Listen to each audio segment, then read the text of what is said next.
Hello everyone, welcome to another video. इस video में हम एरर डिटेक्शंस को आगे बढ़ाएंगे। स्ट्रेट अवे आते हैं सवाल पे। सवाल है the team of scientists were conducting experiments to test their hypothesis. ठीक है, क्या लिखा हुआ है? The team of scientists. हालांकि ये वाला कॉन्सेप्ट मैंने पहले कई दफा पढ़ाया है, पर फिर भी मैं यहां पे रिपीट करूंगा, इत्मीनान से बात को समझना। लिखा है द टीम ऑफ साइंटिस्ट। ये ऑफ जो है ये प्रीपोजिशन है, साइंटिस्ट उसका ऑब्जेक्ट है, राइट। इसका मतलब ये सब्जेक्ट नहीं हो सकता। हमारा सब्जेक्ट कौन हो सकता है? हमारा सब्जेक्ट हो सकता है टीम। क्या लिखा हुआ है? The team of scientist were conducting. यहां लिखा हुआ था वर कंडक्टिंग। वर हेल्पिंग वर्ब है, कंडक्टिंग यहां का मेन वर्ब है।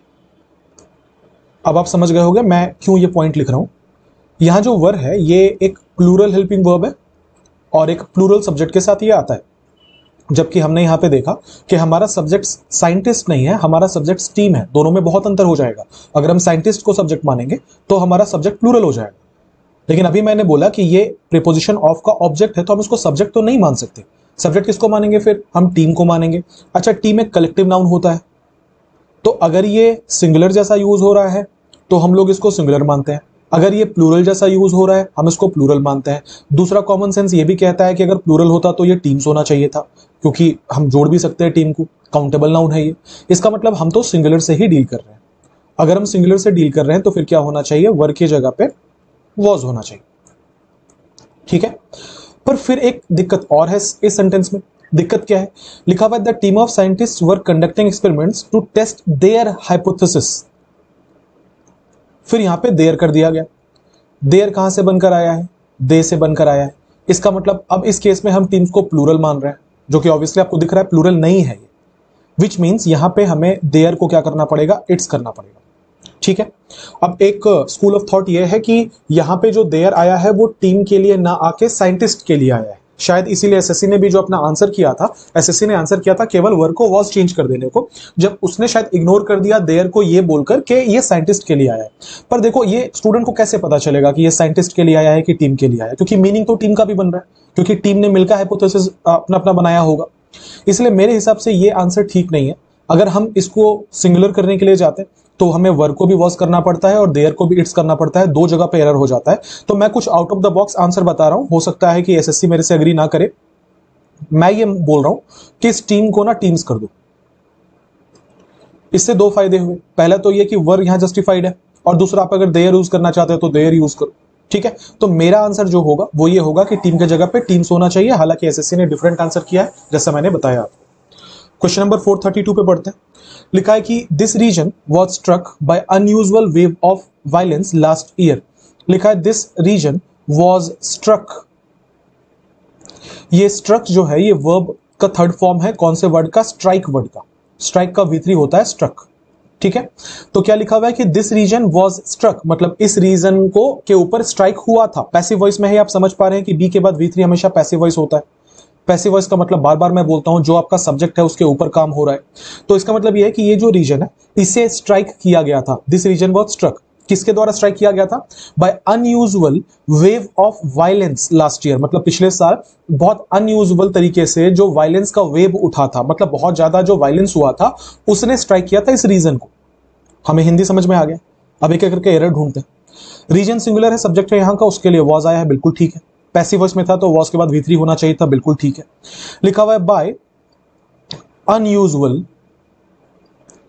वेव ऑफ वायलेंस, यही लिखा है ना। अगर मैं इसको अलग अलग करूं तो ऑफ प्रीपोजिशन, वायलेंस उसका ऑब्जेक्ट, ठीक। बाय प्रीपोजिशन, वेव उसका ऑब्जेक्ट, अनयूजुअल यहां का एडजेक्टिव है, ये वाला नाउन है। बताना क्या ये सेंटेंस सही है? नहीं, ये एग्जांपल मैंने कई दफा आपको दिया है कि ही इज बॉय नहीं होता। ही इज अ या द आप कुछ बोलो और उसके बाद बॉय लगाओ।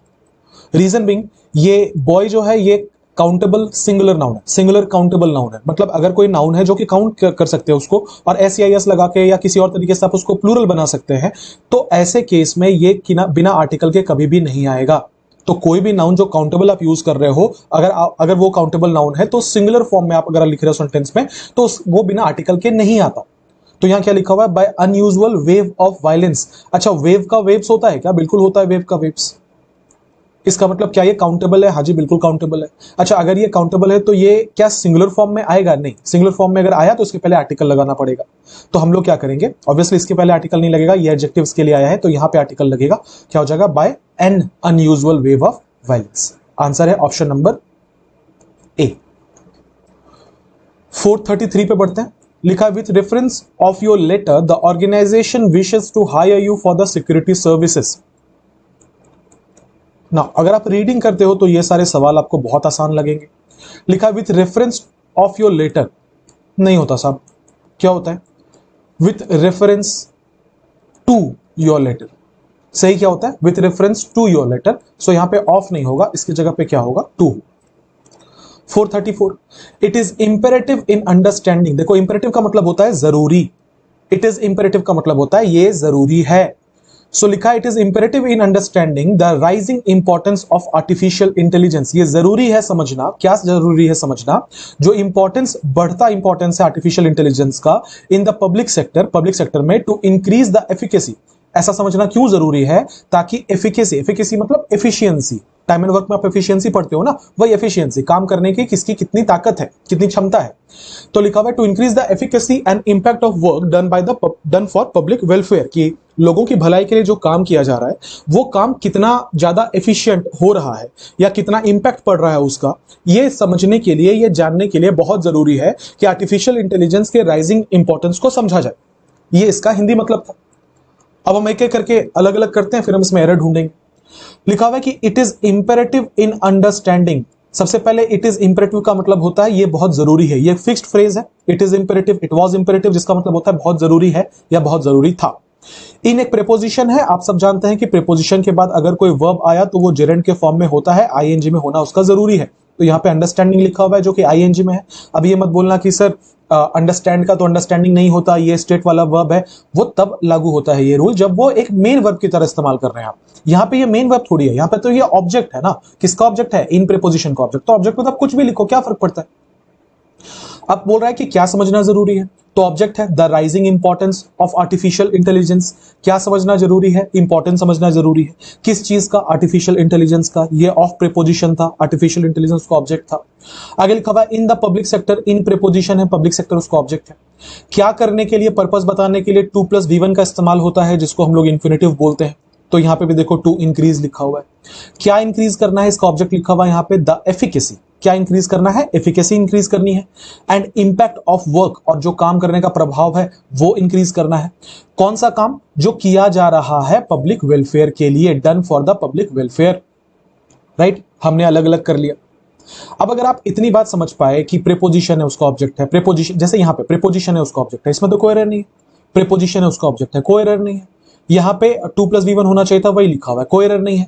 Increase the efficacy and impact of the work, ये तो उसका ऑब्जेक्ट था, कोई एरर नहीं है। कौन सा काम? जो किया जा रहा है पब्लिक वेलफेयर के लिए, कोई एरर नहीं है। फिर एरर बचता कहां है? एक ही सेंटेंस, क्योंकि नो एरर तो कहीं है नहीं। एक ही सेंटेंस है कि it is imperative in understanding. यहीं पे कुछ गड़बड़ है। क्या गड़बड़ है समझते हैं। आप किसी सेंटेंस में, इसको नोट कर लेना अगर नहीं पता है तो, आप जब किसी सेंटेंस में it is imperative, it was imperative, ऐसी चीजें लिखते हो ना, तो इसके साथ हमेशा इन्फिनेटिव का इस्तेमाल किया जाता है। किसका इस्तेमाल किया जाता है? इन्फिनेटिव का इस्तेमाल किया जाता है। तो लिखा हुआ है कि it is imperative in understanding. Correct क्या होना चाहिए? It is imperative to understand. इसको नोट कर लेना, ठीक है। तो क्या बनेगा? It is imperative to understand the rising importance. आगे बढ़ेंगे, 435 पे आएंगे। The soldier met a fearless death fighting on behalf at his country. Subject क्या है? सोल्जर है। मेट क्या है? वर्ब है। क्या मिला? डेथ मिली, ये उसका ऑब्जेक्ट होगा। कैसे मिला? जब वो लड़ रहा था, fighting on behalf at his country. Fighting on behalf at his country क्या होता है? On behalf of his country. Fix preposition है, नहीं पता तो लिख लेना। ऑन बिहाफ ऑफ मतलब किसी के बदले, ठीक है। पर ये एरर सुधार कर हम नहीं लिख सकते, ये बस फिक्स फ्रेज है तो मैंने बता दिया, ठीक है। ऑन बिहाफ ऑफ इस कंट्री का कोई सेंस नहीं बन रहा, जिसका मतलब ऑन बिहाफ ऑफ का मतलब क्या होगा पता है? कि कंट्री मरने वाली थी, उसके जगह पे ये मर गया, that's called on behalf of. वो नहीं होना चाहिए। क्या होगा? The soldier met a fearless death fighting for his country. अपने देश के लिए लड़ते हुए सोल्जर की डेथ हुई ना, तो उसको फॉर हिज कंट्री बोलिए। यहां पे अगर आप ये प्रीपोजिशन लगाओगे ऑन बिहाफ ऑफ, तो ये गलत हो जाएगा। इसका मतलब होता है किसी के बदले। फॉर एग्जाम्पल, अगर मान लो कि आपके प्रोफेसर आज नहीं आते कॉलेज में, so on behalf of him somebody else comes, which means उनके बदले कोई और आता है। सो ऑन बिहाफ ऑफ का मतलब होता है के बदले, राइट। यहां पे वो सेंस नहीं था कि देश के बदले उनकी डेथ हो गई, यहां पे था देश के लिए उनकी डेथ हो गई, तो आंसर होना चाहिए for his country. 436, choose the sentence that contains an error. Okay, 4 sentences दिए हुए, हमसे पूछा गया वो सेंटेंस ढूंढिए जिसमें कुछ एरर है। लिखा है I need to buy an new iPhone. भैया एन न्यू कैसे होगा, किससे स्टार्ट हो रहा है ये, वावेल के साउंड से, तो एन कैसे होगा, यहां तो अ होना चाहिए। आंसर मिल गया हमें, ठीक है। फिर भी हम चेक कर लेंगे ऑप्शंस। लिखा है the cat sat on the wind. Check करने का कोई मतलब नहीं बनता क्योंकि हमें तो आंसर मिल ही चुका है, बाकी सेंटेंस सही ही होंगे obviously. 437, the man is a social animal. क्या हम किसी खास आदमी के बारे में बात कर रहे हैं या कोई यूनिक पर्सनैलिटी की बात हो रही है? नहीं, ये द जो है ये चीजों को स्पेसिफिक करने के लिए इस्तेमाल किया जाता है। हम तो कुछ स्पेसिफिक बना नहीं रहे, सो द मैन यूज करने का कोई लॉजिक नहीं है। दूसरा, ये अपने आप में बड़ा फेमस सेइंग है कि man is a social animal, तो आप अगर वहां से कनेक्ट कर पाए तो आप वहां से भी याद कर लोगे कि man is a social animal, ठीक है। 438 पे आएंगे। लिखा है the poor undergoes several problems in life that could be solve with money. लिखा है द पुअर, सब्जेक्ट है यहां का, अंडरगोज वर्ब है यहां का, क्या अंडरगो करता है, सेवरल प्रॉब्लम्स ऑब्जेक्ट है, इन लाइफ इन प्रेपोजिशन ये उसका ऑब्जेक्ट, दैट इन लाइफ ये प्रॉब्लम्स को क्वालिफाई करने के लिए अब आगे एक रिलेटिव प्रोनाउन ऐड किया गया है। हम कौन से प्रॉब्लम्स की बात कर रहे हैं, दैट कुड बी सॉल्व। देख लेना ये पैसिव वॉइस में है। कैसे पता चलता है पैसिव वॉइस में है, जब भी आप कोई मॉडल यूज करो उसके बाद अगर बी लगाओ और V3 लगाओ तो समझ जाओ ये पैसिव वॉइस में है। क्या आपको दिख रहा है यहां पे लिखा है कुड बी सॉल्व, इसका मतलब यह है कि ये पैसिव वॉइस में। अच्छा, मैं लिख रहा हूं दैट कुड बी सॉल्व, किन की बात कर रहे हैं, ये दैट का एंटीसीडेंट कौन है, प्रॉब्लम्स है। मतलब यह है कि ऐसे प्रॉब्लम्स जिन्हें सॉल्व किया जा सकता है। ध्यान देंगे, एक्टिव वॉइस का मतलब होता कि प्रॉब्लम किसी को सॉल्व करता, पैसिव वॉइस का मतलब है प्रॉब्लम्स को सॉल्व किया जा रहा है। इसका मतलब यह है कि हम प्रॉब्लम्स को सॉल्व करने की बात कर रहे हैं, तो लिखा है दैट कुड बी सॉल्व, किससे सॉल्व कर सकते हैं, विथ मनी। इसका मतलब ये पार्ट तो बिल्कुल ठीक लग रहा है, that could be solve with money. अच्छा, अब यहां लिखा हुआ था the poor undergoes several problems, ठीक है। ये बात क्या आपको याद आ रही है कि द पुअर एक नाउन होता है जिसका मतलब होता है द पुअर पीपल, और द रिच भी एक नाउन होता है जिसका मतलब होता है द रिच पीपल,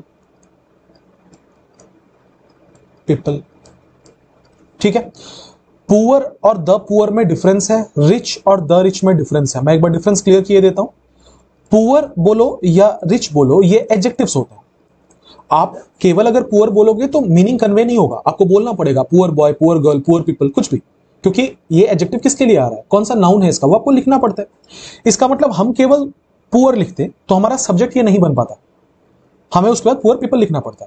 लेकिन अगर हम इसके आगे द लगा देते हैं, द पुअर लगा देते हैं, द रिच लगा देते हैं, तो ये एक कलेक्टिव नाउन जैसा काम करता है जिसमें आप एक पर्टिकुलर क्लास के बारे में बात कर रहे हैं। आप बात कर रहे हो उन लोगों की जिनको आप अमीर कह सकते हैं, आप बात कर रहे हो उन लोगों की जिनको आप गरीब कह सकते हैं। इसका मतलब द रिच और द पुअर अपने आप में एक कंप्लीट नाउन है, एक कलेक्टिव नाउन है। अब जो एक फीचर आपको बहुत अच्छे से ध्यान में रखना है वो ये है कि ये दोनों हमेशा प्लूरल होते हैं। द पुअर मतलब द पुअर पीपल से है, पर्सन से नहीं है, पीपल से है। द रिच पीपल से है, विच मीन्स हम लोग एक से ज्यादा लोगों के बारे में बात कर रहे हैं। सो कहीं पे भी आपको द पुअर या द रिच लिखा हुआ मिलेगा तो समझ जाना हम लोग प्लूरल से डील कर रहे हैं। तो अगर हमारा सब्जेक्ट प्लूरल है तो जो वर्ब हम यूज करेंगे वो भी प्लूरल होना चाहिए। अभी जस्ट मैंने आपको एक्सप्लेन किया कि द पुअर अपने आप में हमेशा प्लूरल होता है। अगर ये अपने आप में हमेशा प्लूरल होता है तो जो वर्ब हम लोग इसके साथ यूज करेंगे वो भी तो प्लूरल होना चाहिए। अगर वो प्लूरल होना चाहिए तो लिखा हुआ है अंडरगोज, अंडरगोज होगा या अंडरगो होगा, ऑब्वियसली अंडरगो होगा, क्योंकि अंडरगोज बोले या गोज बोले बात तो एक ही है ना कि वो गोज एलिमेंट इसमें है। गोज क्या होता है, वर्ब का 5वां फॉर्म जो कि सिंगुलर के साथ आता है। हमें प्लूरल चाहिए तो गो लिखो, जिसका मतलब क्या होगा, the poor undergo several problems in life that could be solve with money. Answer कौन सा होगा भाई, आंसर होगा ऑप्शन नंबर सी। अच्छा, अभी एक डाउट आपको ये भी हो सकता है कि सर ये कुड के जगह पे कैन क्यों नहीं करेंगे, आप तो प्रेजेंट टेंस यूज कर रहे हो। 10 बार बोला है, 11वीं बार फिर बोल रहा हूं, ये एक रिलेटिव क्लॉज है, इसका इसके टेंस के साथ कोई मैच नहीं होगा। हो सकता है दोनों सेम टेंस में रहे, हो सकता है दोनों सेम टेंस में ना भी रहे, ठीक है। तो ये डिफरेंट टेंस में होता है, ये डिफरेंट टेंस में होता है, इसको आप कभी एरर मत मान लेना। रिलेटिव क्लॉज हमेशा डिफरेंट टेंस में हो सकता है, इसमें कोई एरर नहीं है, ठीक है। दूसरा, यहाँ पे कुड पास्ट टेंस के लिए नहीं लिखा हुआ है। आपने बचपन में पढ़ा होगा मॉडल में कि कैन किसी चीज के क्षमता को बताता है, कुड उसी क्षमता को बताता है थोड़े से पोलाइट वे में या थोड़ा सा असर्शन के साथ। मतलब आप अगर ये कह रहे हो कि हो सकता है ऐसा हो जाए, जिसके होने के चांसेस ठीक ठाक है, तो वहां पे कुड का इस्तेमाल किया जा सकता है, ठीक है। तो ये उस सेंस में यूज किया गया, पास्ट वाला सेंस नहीं है। अगला है select the grammatically correct sentence. Grammatically correct sentence हमें ढूंढना है। लिखा ही एट द स्वीट्स ग्रीडी। ही क्या है? सब्जेक्ट है। एट क्या है? वर्ब है। द स्वीट्स क्या है? ऑब्जेक्ट है। ग्रीडी, ग्रीडी क्या होता है? एडजेक्टिव होता है। मेरी बात पे यकीन मत करो, फ्रेज बना के देख लो। वो बहुत लालची इंसान है, is a very greedy human being. Human क्या है भाई? नाउन है। कैसा ह्यूमन है ये? लालची इंसान है। इसका मतलब ये वाला क्या होगा? एडजेक्टिव होगा। ये वाला एडजेक्टिव होगा। अच्छा, एडजेक्टिव किसके लिए आता है किसी सेंटेंस में? या तो एक नाउन के लिए आता है या तो एक प्रोनाउन के लिए आता है। इस सेंटेंस में जरा रिक्वायरमेंट देख लेते हैं किसकी थी। लिखा हुआ ही एट द स्वीट्स ग्रीडी। उसने जो बहुत लालच से मिठाइयां खाई, उसने बहुत लालच से मिठाइयां खाई। सही है क्या ये वाला? नहीं। क्यों? क्योंकि एडजेक्टिव जो है ये तो नाउन या प्रोनाउन के लिए आता है, पर आप जो बोल रहे हो कि बहुत लालच से मिठाइयां खाई, ये तो खाने का तरीका बता रहा है, जिसका मतलब है ये तो मैनर बता रहा है। अच्छा, किसी काम को करने का जो मैनर होता है उसको ही तो एडवर्ब ऑफ मैनर कहा जाता है। एडवर्ब ऑफ मैनर कहा जाता है। अच्छा, एडवर्ब ऑफ मैनर मतलब एडवर्ब तो होना चाहिए पहले। कैसे बना सकते हैं? नॉर्मली एडजेक्टिव्स के आगे एलवाई लगा के, सबके साथ नहीं पर मैक्सिमम के साथ हम एडवर्ब बना सकते हैं, जिसका मतलब है ग्रीडी या ग्रीडीली। एलवाई लगा दो, क्या हो जाएगा? Greedily, right. इसका मतलब ये है ये सेंटेंस करेक्ट नहीं था। हमसे पूछा गया था कौन सा करेक्ट है। मैंने आपको बताया इसमें क्या इनकरेक्ट है, क्योंकि ये रूल है, आपको सारे रूल समझाने, ठीक है। अगला है I could not find it anywhere. अच्छा, आई सब्जेक्ट है, कुड क्या है? कुड है यहाँ का मॉडल। हम लोग ये रूल जानते हैं कि कोई भी मॉडल यूज करो तो उसके साथ हमेशा बेस फॉर्म लगता है। तो देखो यहाँ पे फाइंड लिखा हुआ है, ऑब्जेक्ट क्या है? इट। कहीं पे भी एनीवेयर एडवर्ब ऑफ प्लेस है, यहां तो कहीं कोई एरर नहीं नजर आ रहा। अगला, आई हैवंट गॉट नन।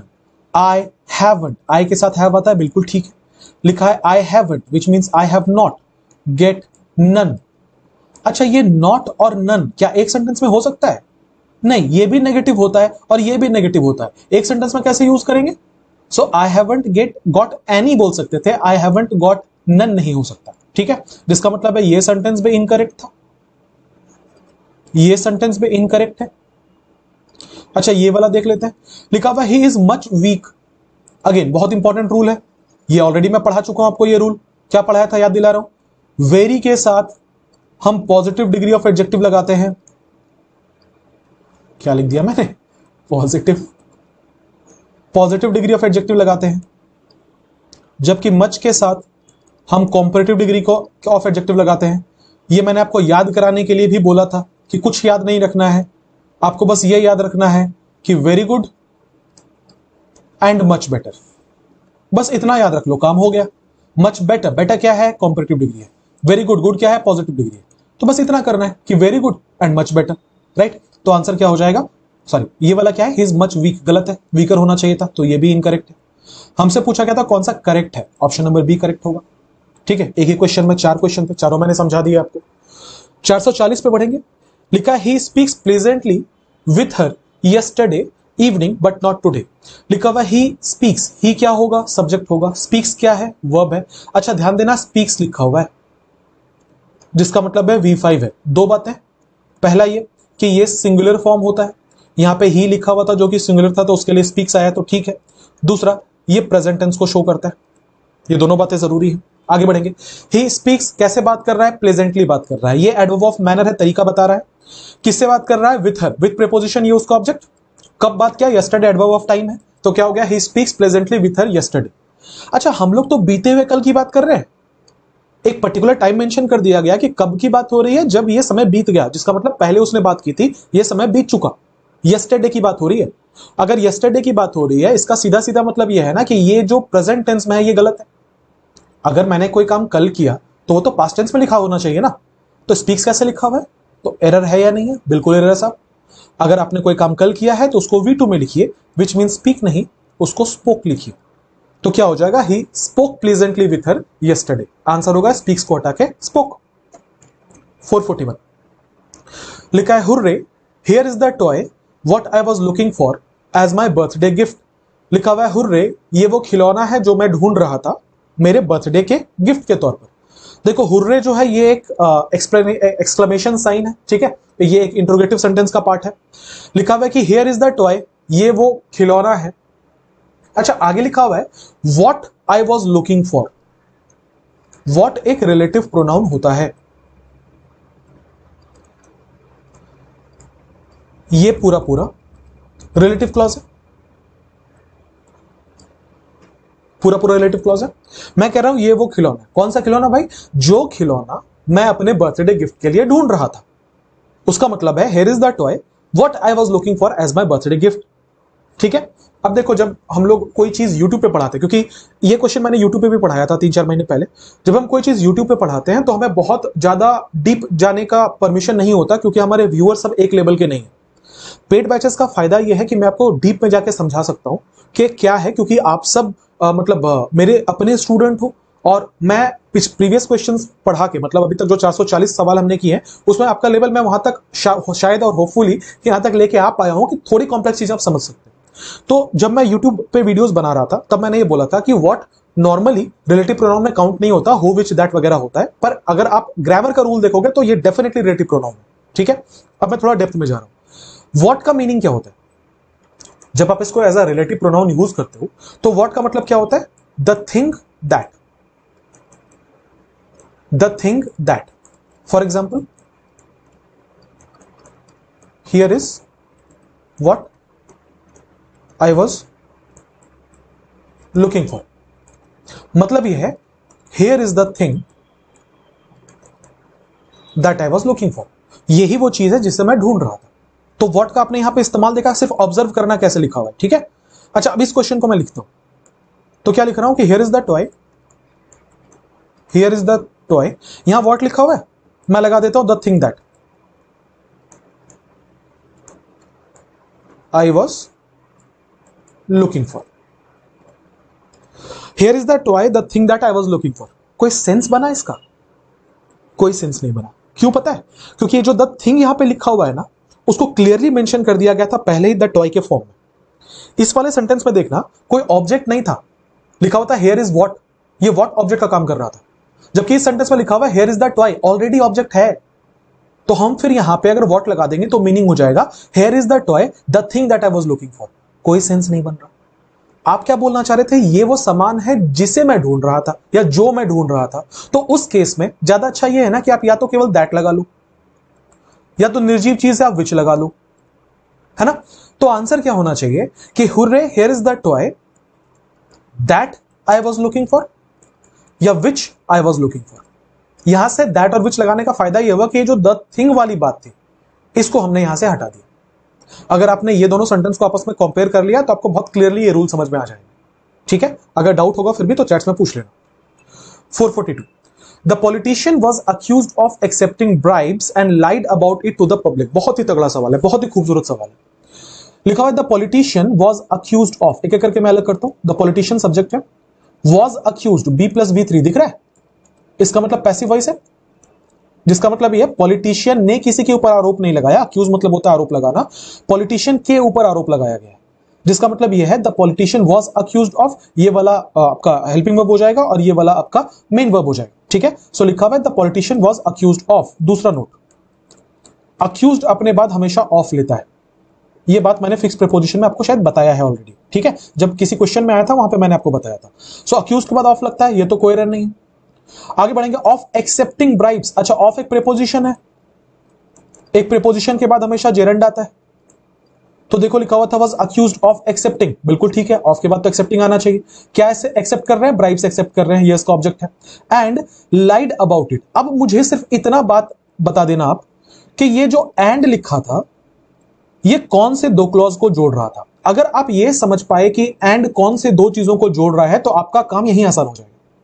क्यों मैं ऐसा बोल रहा हूं समझाता हूं। देखो, अगर आपने ये समझा कि the politician was accused of accepting bribes and इस चीज को जोड़ रहा है कि the politician was accused and lied about it, तो फिर आपको यहां पे लाइट ठीक लगेगा।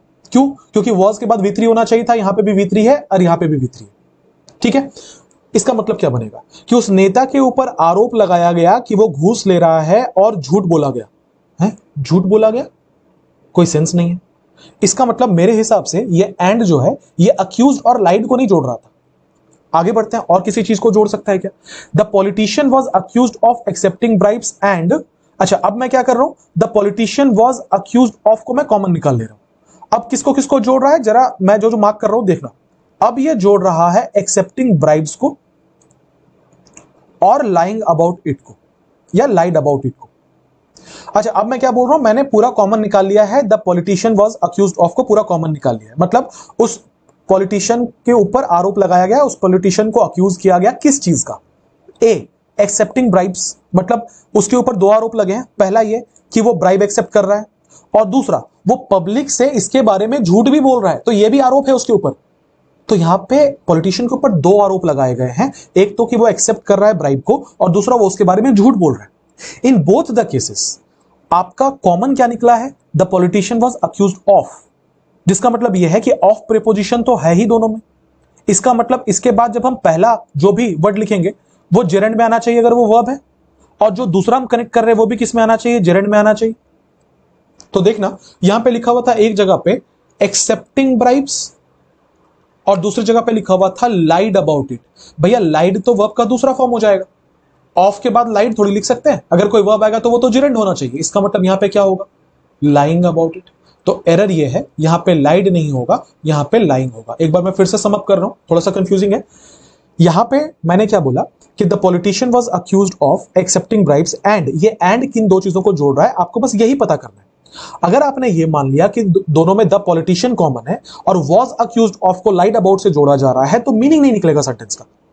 As a result of which हम ये मान के चलेंगे the politician was accused of accepting bribes and, ये एंड जो है वो एक्सेप्टिंग ब्राइब्स और लाइंग अबाउट इट, ये दोनों आरोप लगे हैं तो इन दोनों को जोड़ रहा है। अगर इन दोनों को जोड़ रहा है तो थियोरी ऑफ पैरेललिज्म भी ये कहता है कि ये जेरेंड तो ये जेरेंड।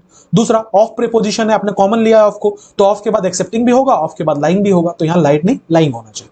अच्छा सवाल था अगला, the news is very good to be true. मैं एकदम समय नहीं दूंगा, कितनी बार मैं ये बता चुका हूं कि टू के बाद टू का कॉम्बिनेशन बनता है। लिखा है the news is very good to be true, very good नहीं होगा भाई साहब, the news is too good to be true होगा। ये मैंने पहले भी बोला है कि टू का मतलब होता है मोर देन रिक्वायर्ड, जरूरत से ज्यादा। Too good to be true का मतलब होता है इतना सटीक है, इतना परफेक्ट है कि सही नहीं हो सकता, जरूरत से ज्यादा सटीक है, उसको too good to be true बोला जाता है। ठीक है, अगला, the boy is cleverest of all in the class. देखो ये वाला रूल आपने पढ़ा होगा, मैं दोबारा समझा दे रहा हूं। जब भी हम कभी दो लोगों को आपस में कंपेयर करते हैं तो वहां पे कंपैरेटिव डिग्री का इस्तेमाल किया जाता है, जबकि जब भी कहीं पे हम दो से ज्यादा लोगों को आपस में कंपेयर करते हैं तो वहां पे सुपरलेटिव डिग्री का इस्तेमाल किया जाता है। अगली महत्वपूर्ण चीज यह है कि अगर आप कहीं पे सुपरलेटिव डिग्री का इस्तेमाल करते हैं तो उसके पहले हमेशा द आर्टिकल का इस्तेमाल होता है। ये दोनों बातें बहुत जरूरी हैं। आइए एक एक करके इन चीजों को समझते हैं। लिखा है the boy is cleverest of all in the class, जो लड़का है वो पूरे क्लास में सबसे ज्यादा चालाक है। सबसे पहले यहां पे देखना कि पूरे क्लास की बात की जा रही है, इसका मतलब जिससे कंपैरिजन है वो बहुत सारे लोग हैं और उसमें वो भी इन्वॉल्व है। इसका मतलब यह है कि दो से ज्यादा लोगों के बीच में कंपैरिजन किया जा रहा है तो सुपरलेटिव डिग्री होगा। अच्छा क्लेवर का फॉर्म कैसे चलता है? क्लेवर, क्लेवर, क्लेवरेस्ट, इसका मतलब क्लेवरेस्ट तो ठीक है। दूसरा, अगर ये सुपरलेटिव डिग्री है तो उसके पहले आर्टिकल द आना चाहिए। क्या यहां पे आर्टिकल द आया है? नहीं आया है। आंसर कौन सा होगा? Option number C. क्लियर? अगला, her family lost their way on Daman. ठीक है, लिखा हुआ है कि वो कोई फैमिली थी जो दमन जा रही थी, वो अपना रास्ता खो बैठे। तो लिखा है her family lost their way on Daman. इसमें ना दो एरर था, पता नहीं एसएससी ने क्यों एक को मार्क किया। खैर एसएससी ने यह मार्क किया कि ऑन नहीं होगा तो इनमें से कौन सा ऑप्शन होगा।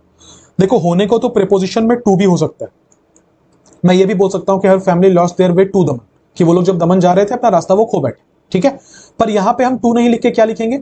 ऑप्शन में क्या दिया हुआ है? Over Daman, in Daman, upon Daman, of Daman. Answer होगा इन दमन। हर फैमिली लॉस्ट देयर वे इन दमन। हालांकि अगर इसको एरर के फॉर्म में देता तो यहां पे देयर भी नहीं होना चाहिए था, यहां पे इट्स होना चाहिए था। क्यों? क्योंकि फैमिली लिखा है, सिंगुलर है, हम ये मान के चल रहे हैं कि पूरे के पूरे परिवार ने अपना रास्ता खो दिया था, तो ये कलेक्टिवली एक को डिनोट कर रहा है, एक इंडिविजुअलिटी को डिनोट नहीं कर रहा, तो यहां पे भी इट्स होना चाहिए था। एसएससी ने ऑप्शन ही नहीं दिया वो वाला। अगला, find the correct sentence, sorry incorrect sentence. फिर से हमें बोला गया है कि इनकरेक्ट सेंटेंस ढूंढिए। लिखा है रमा कैन बोल फास्टली। रमा सब्जेक्ट है, कैन यहां का मॉडल है। मॉडल के बाद हमेशा बेस फॉर्म होता है, तो ये बेस फॉर्म भी है बोल। बोल मतलब होता है बोलिंग करना, बेस फॉर्म। और लिखा हुआ है फास्टली। क्या ये मैंने पहले आपको नहीं पढ़ाया है? बिल्कुल पढ़ाया है कि फास्ट के आगे एलवाई लगा के हम फास्टली नहीं बना सकते। ठीक है, अगर याद नहीं है तो एक नोट डालिए और लिखिए इसमें कि फास्ट का एडजेक्टिव फॉर्म भी फास्ट ही होता है और उसका एडवर्ब फॉर्म भी फास्ट ही होता है। फॉर एग्जाम्पल ये लाइन याद रखना कि the fast bowler bowled fast. The fast bowler bowled fast. जो तेज गेंदबाज है वो तेज बॉलिंग करता है। तो यहां पे लिखा है द फास्ट बोलर, ये क्या है भाई? ये यहां का नाउन है। ये फास्ट क्या है? एडजेक्टिव है। मैं बता रहा हूं कि किस किस्म का बॉलर है ये, इसलिए एडजेक्टिव होगा। कैसे बॉलिंग कर रहा है? मैनर बता रहा है फास्ट, इसका मतलब ये वाला क्या होगा? ये वाला एडवर्ब होगा। तो मीनिंग ये है कि ये फास्ट एडजेक्टिव है और ये फास्ट एडवर्ब है, लेकिन यहां पे फास्टली नहीं हुआ क्योंकि नहीं होता। फास्ट एक ऐसा वर्ड है जो एडजेक्टिव में भी फास्ट होता है, एडवर्ब में भी फास्ट होता है। तो लिखा है रमा कैन बोल फास्टली, यही वाला तो गलत है। हमसे पूछा था गलत कौन सा, यही वाला गलत है। फास्टली नहीं होगा, क्या होगा? फास्ट होगा। बाकी ऑप्शंस देखने से फायदा नहीं है क्योंकि बाकी सेंटेंस तो करेक्ट है। अगला, I brought an apple from a place you recommended me earlier. कि आपने मुझे जो जगह बताई थी ना, मैं उस जगह से एक सेब लेकर आया। सो लिखा है आई ब्रॉट, आई सब्जेक्ट है, ब्रॉट यहां का वर्ब है। क्या लेकर आया? एन एप्पल यहां का ऑब्जेक्ट है। कहां से? फ्रॉम अ प्लेस, एक जगह से।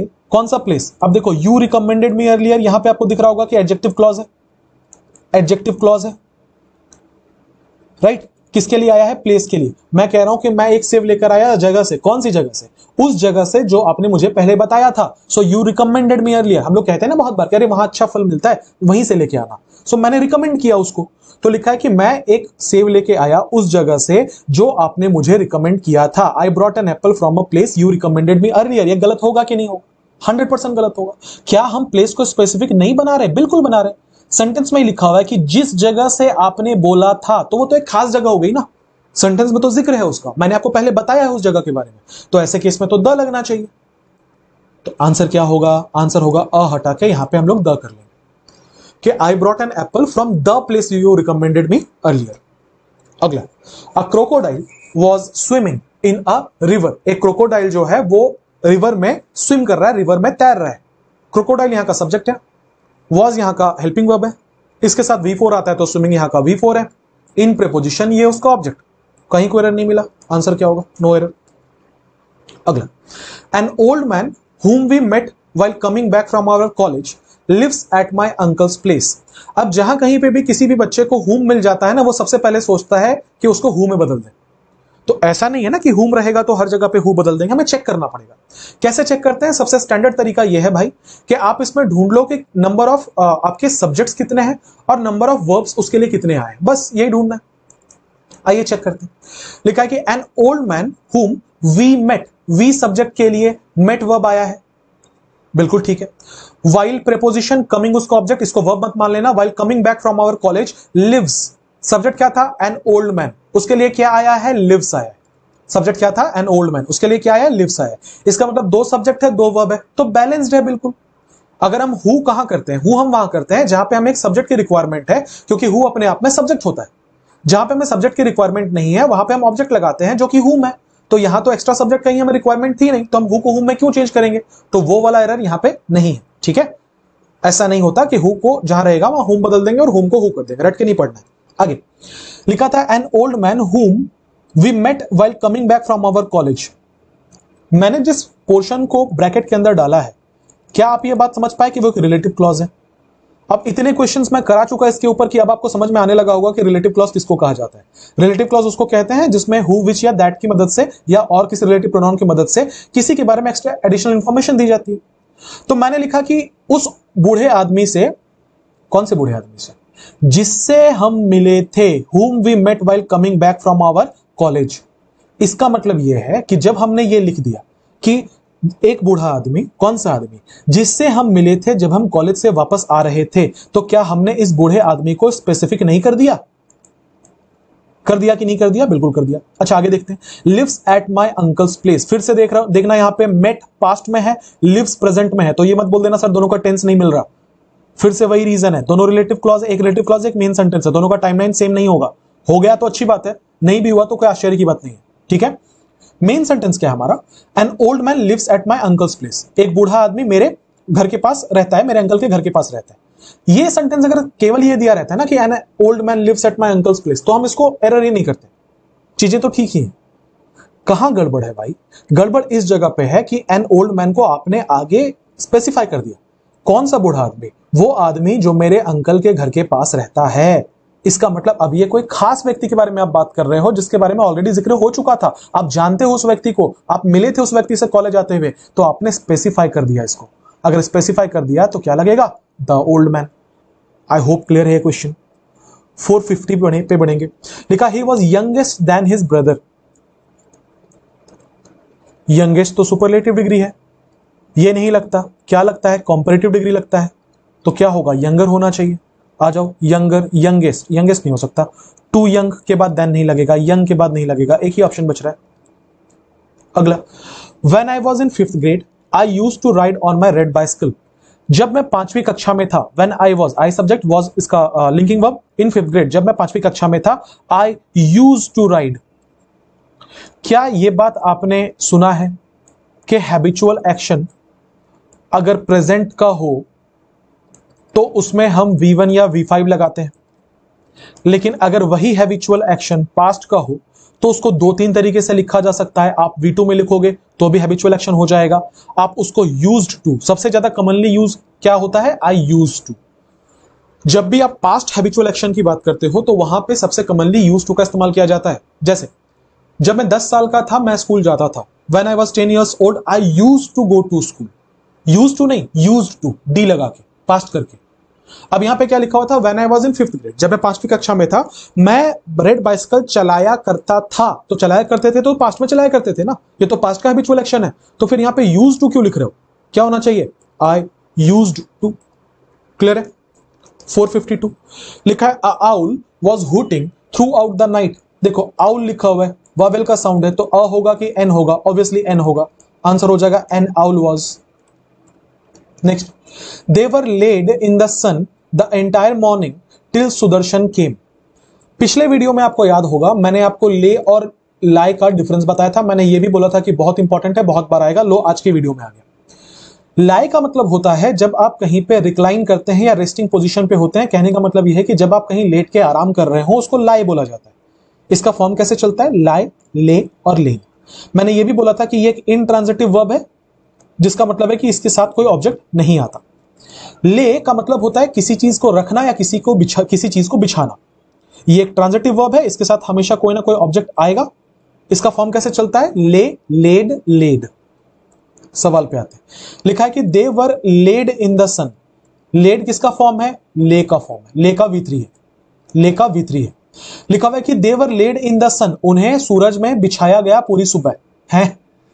उन्हें सूरज में बिछाया गया पूरी सुबह? नहीं, वो लेटे थे सूरज में, मतलब यहां पे सूरज से मतलब धूप का है कि वो लेटे थे धूप में पूरी सुबह। इसका मतलब यहां पे लेड नहीं होगा, यहां पे क्या होना चाहिए? यहां पे लाई का फॉर्म होना चाहिए, लाई का फॉर्म होना चाहिए। देखो यहां फिर से दिखा रहा हूं, लाई का फॉर्म होना चाहिए। ठीक है, इंट्रांजिटिव वर्ब है। यहां पे देखना लेड के बाद डायरेक्ट प्रीपोजिशन आया है, द सन उसका ऑब्जेक्ट है, कहीं कोई ऑब्जेक्ट नहीं था। इसका मतलब इसका फॉर्म चलेगा। तो फॉर्म कैसे चलता है? लाई, ले और लेन। तो हम क्या करेंगे? They lay in the sun the entire morning. अब देखो ये इंट्रांजिटिव है, तो इंट्रांजिटिव वर्ब्स को तो हम लोग पैसिव में नहीं लिख सकते। मैं बोलूं आई स्लीप, इसका पैसिव बनाओ, कैसे बनाओगे? इसमें तो ऑब्जेक्ट ही नहीं है। तो पैसिव बनाने के लिए ऑब्जेक्ट चाहिए होता है। हमने जैसे ये लेड को चेंज करके ले किया ना, हमें ये वर्ब को भी हटाना पड़ेगा क्योंकि ये फिर पैसिव वॉइस में लिखा ही नहीं सकता, ये तो इंट्रांजिटिव वर्ब है। तो हमें क्या बोलना पड़ेगा? वो लेटे थे, वो लेटे थे, they lay in the sun the entire morning, वो पूरी सुबह धूप में लेटे थे। कब तक? जब तक सुदर्शन आ नहीं गया। अगला लिखा है कि Neetu have been waiting for me. एकदम टाइम नहीं दूंगा इसमें। नीतू क्या है? सिंगुलर है। इसके साथ जो वर्ब लगाएंगे वो क्या होना चाहिए, सिंगुलर होना चाहिए। तो लिखा है नहीं तो हैव बीन, हैव नहीं होता, हैज होता है। बच्चों वाला सवाल। Next, select the grammatically correct sentence. हमें इसमें से ग्रामेटिकली करेक्ट सेंटेंस को ढूंढ के निकालना है। लिखा है the participants of the competition. अच्छा, एक ही तरह का सवाल है तो एक को देख लें तो बाकी चीजें भी क्लियर हो जाएंगी। लिखा है the participants of the competition are waiting for their turn curiously. The participants subject था यहां का, of the competition, of preposition, competition उसका ऑब्जेक्ट, आर। अगर मैं आपसे पूछूं इस हेल्पिंग वर्ब आर का सब्जेक्ट कौन है, कॉम्पिटिशन तो नहीं हो सकता क्योंकि ये ऑफ प्रीपोजिशन का ऑब्जेक्ट है। क्या हो सकता है, पार्टिसिपेंट्स हो सकता है। इसका मतलब ये प्लूरल तो ये प्लूरल, आर के बाद बिल्कुल V4 लग सकता है, waiting for their turn curiously. यहां लिखा है the participants of the competition has कैसे लगेगा, आपने सब्जेक्ट पार्टिसिपेंट्स को माना ना, अभी तो समझाया कि कंपटीशन ऑफ का ऑब्जेक्ट है, इसको सब्जेक्ट नहीं मान सकते तो किसको मानेंगे, पार्टिसिपेंट्स को मानेंगे। तो ये वाला भी नहीं हो सकता क्योंकि यहां पे हैज लिखा है। अच्छा, यहां भी इज है, यहां भी इज है, तो ये वाला भी नहीं है, ये वाला भी नहीं है। आंसर क्या होगा, ऑप्शन नंबर ए होगा। आगे बढ़ेंगे। After knowing truth the jury took the right decision in the case. कि सच जानने के बाद, after knowing truth the jury took the right decision, जो जजेस का जो पैनल था उसने सही डिसीजन लिया केस में। तो लिखा हुआ है कि सच जानने के बाद, आफ्टर नोइंग ट्रूथ, ट्रूथ होगा कि द ट्रूथ होगा, ऑब्वियसली द ट्रूथ होगा। दो रीजन है। पहला, ये अपने आप में कंप्लीट ट्रूथ है ना, अपने आप में स्पेसिफिक सच की बात हो रही है। दूसरा, मैं कह रहा हूं कि सच जानने के बाद ज्यूरी ने डिसीजन दिया, कौन सा सच, जो इस केस से रिलेटेड सच होगा वही वाला। तो आपको स्पेसिफाई करना पड़ेगा ना उसको। कैसे स्पेसिफाई कर सकते हैं, द लगा के, सिंपल है। तो क्या हो जाएगा, आफ्टर नोइंग द ट्रूथ। अगला लिखा हुआ है Darshan wished he hadn't went to the theme park in the first place. अब देखो, इतने सिंपल क्वेश्चन को मैं अलग करके आपका टाइम नहीं वेस्ट करूंगा, ठीक है। मैं मान के चल रहा हूं इतना तो आप समझ ही गए हो। तो क्या लिखा हुआ है कि दर्शन विस्ड दैट ही हैडंट, तो हैज, हैव और हैड, इनके बाद हमेशा वर्ब का तीसरा फॉर्म आता है। लिखा हुआ है हेडेंट वेंट, वेंट होगा, गॉन होगा, ऑब्वियसली गॉन होगा। आंसर है ऑप्शन नंबर सी, वेंट के जगह पे हम गॉन कर लेंगे। 458, the availability of funds will be ensured if they all tried to submit the proposal on time. लिखा हुआ है जो फंड्स की अवेलेबिलिटी है, द अवेलेबिलिटी यहां का सब्जेक्ट है, ऑफ प्रीपोजिशन ये उसका ऑब्जेक्ट, विल बी इंश्योर्ड, देखना model plus B plus V3, मतलब पैसिव वॉइस में है। सब्जेक्ट क्या था, अवेलेबिलिटी। तो अवेलेबिलिटी किसी को इंश्योर नहीं करेगी, ऑब्वियसली अवेलेबिलिटी को इंश्योर किया जाएगा। तो पैसिव वॉइस का बिल्कुल सेंस बन रहा है। लिखा हुआ है the availability of funds will be insured, मतलब जो अवेलेबिलिटी है फंड्स की उसे इंश्योर किया जाएगा if they all tried to submit. देखना लिखा if they all tried to submit, ठीक है। अगर वो सारे लोग सबमिट करने का ट्राई करें, क्या सबमिट करने का ट्राई करें, to submit the proposals, proposal submit करने का ट्राई करें, कब, वक्त रहते, ऑन टाइम, ठीक है। अब देखना यहां पे लिखा है the availability of funds will be ensured if they all. क्या आपको इससे कंडीशनल सेंटेंस का स्ट्रक्चर याद नहीं आ रहा, क्योंकि देखो बीच में कंजंक्शन इफ लिखा हुआ है, इस तरफ विल लिखा हुआ है, इस तरफ V2 लिखा हुआ है, कहीं ना कहीं कंडीशनल में जा रहा है। दूसरा ये सेंस है भाई कि अवेलेबिलिटी ऑफ द फंड्स तभी इंश्योर होगा जब ये कंडीशन है कि टाइम पे वो प्रपोजल अपना सबमिट कर देंगे, जिसका मतलब एक कंडीशनल सेंटेंस है, एक होगा तो दूसरा होगा। अच्छा, अब देखना इसका स्ट्रक्चर क्या है। अगर हम फर्स्ट कंडीशन की बात करें तो इफ सब्जेक्ट V1 या V5, आगे जाके विल प्लस बेस फॉर्म। अगर हम दूसरे कंडीशनल की बात करें तो if subject V2 would plus base form. अब इस सेंटेंस को दो तरीके से सुधारा जा सकता था, बहुत ध्यान से मेरी बात सुनना। पहला ये, अगर हम इसको फर्स्ट कंडीशन मान रहे हैं तो मेन क्लॉज वाला विल तो सेटिस्फाई कर रहा है, बेस फॉर्म ना हो कि इसमें V3 क्यों है, क्योंकि पैसिव में लिखा हुआ है, वो तो जस्टिफाइड है। इफ के बाद ट्राइड नहीं होगा, इफ के बाद ट्राई होगा, क्योंकि फर्स्ट कंडीशन में इफ के बाद V1 या V5 लगता है। तो एक तरीके से एरर यहां हो सकता है कि हम ट्राइड को हटा के ट्राई कर दें। दूसरा, अगर आपने इसको सेकंड कंडीशन माना तो इफ के बाद V2 होना चाहिए था, जो कि यहां लिखा हुआ है। तो जो मेन क्लॉज में उसमें विल की जगह पे वुड होगा। एक ये हो सकता है। इसका मतलब इस सेंटेंस को दो तरीके से सुधारा जा सकता है, या तो हम विल को वुड कर दें तो हमारा आंसर ए होगा, या तो हम ट्राइड को ट्राई कर दें तो हमारा आंसर डी होगा। अब सवाल है आंसर होगा कौन सा, यह डिपेंड करता है कि क्या आपको यह बात पता है कि दोनों लगते कहां हैं। फर्स्ट कंडीशन लगता है उस जगह पे जहां पे आप किसी ऐसे चीज की बात कर रहे हो जो प्रोबेबल है, विच मींस जिसके होने की पूरी पूरी संभावना है। जबकि कंडीशनल सेंटेंस टाइप 2 वहां पे लगता है जहां पे आप इम्प्रोबेबल या इम्पॉसिबल चीजों की बात करते हैं। आप बात करते हैं कि यह हो ही नहीं सकता, उसको हम लोग सेकंड कंडीशन के अंदर रखते हैं। अब आपको सिर्फ ये बात समझनी है कि ये सेंटेंस का टोन क्या है, इम्पॉसिबल बात बोली जा रही है या कुछ प्रोबेबल बात है। पढ़ के देखते हैं। लिखा है कि आपको फंड्स तब दिए जाएंगे जब सारे के सारे लोग टाइम पे प्रपोजल सबमिट कर देंगे। क्या ये ऐसी वाली बात है कि तुम वहां पहुंच पाओगे अगर तुम उड़ोगे? कुछ ऐसा नामुमकिन सा बात है? नहीं, उनका टाइम पे प्रपोजल सबमिट करना बिल्कुल पॉसिबल है। और अगर ये हुआ तो अवेलेबिलिटी ऑफ फंड्स भी इंश्योर कर दी जाएगी, ये भी बिल्कुल पॉसिबल है। इसका मतलब ये वाला तो ओपन कंडीशन लग रहा है, प्रोबेबल कंडीशन लग रहा है, तो फर्स्ट में होना चाहिए। समझ पा रहे हो? बहुत कॉन्सेप्चुअल, बहुत तगड़ा क्वेश्चन था। तो अगर भाई साहब ये फर्स्ट में होना चाहिए, फर्स्ट का अगर ये फॉलो करेगा तो स्ट्रक्चर क्या कहता है? स्ट्रक्चर कहता है कि मेन क्लॉज में विल, उसके बाद बेस फॉर्म, या पैसिव में तो V3, और इफ वाले में V1 या V5। यहां क्या लिखा हुआ था? ट्राइड लिखा हुआ था। ट्राइड कैसे होगा? क्या होना चाहिए था? ट्राई होना चाहिए था। If they all try to. अच्छा सवाल था। लिखा है select the grammatically correct statement from among the given sentences. ठीक है, इनमें से कौन सा ग्रामेटिकली करेक्ट है वो ढूंढना है। लिखा है कि it is a nice party, I am enjoying the party. ये एक अच्छी पार्टी है, मैं पार्टी एंजॉय कर रहा हूं। अगला लिखा है इट इज अ पार्टी, ये एक पार्टी है, I am enjoying an party. Party के साथ तो एन नहीं लग सकता, तो ये वाला गलत है। इट इज पार्टी नहीं हो सकता। क्यों? क्योंकि पार्टी को आप गिन सकते हो, काउंटेबल चीज है। फिर से वही वाला एग्जांपल याद करना है, आई एम बॉय, बॉय नहीं अ बॉय। यहां पे कोई आर्टिकल चाहिए, नहीं हो सकता। इट इज द पार्टी, कोई खास पार्टी को हम लोग बोल रहे हैं। अच्छा, I am enjoying an party, फिर से पार्टी के आगे एन कैसे लगा? गलत है, तो एक ही ऑप्शन बचता है। अगला लिखा है कि आई थिंक, मुझे ऐसा लगता है, Jeremy will not have save enough money by the time the year and. जब तक साल खत्म होगा जेरेमी इनफ पैसे नहीं जमा कर पाएगा। लिखा I think Jeremy will not have save, अभी तो बोला कि हैज, हैव और हैड के बाद हमेशा V3 लगता है। यहां लिखा हुआ will not have save, save कैसे होगा भाई?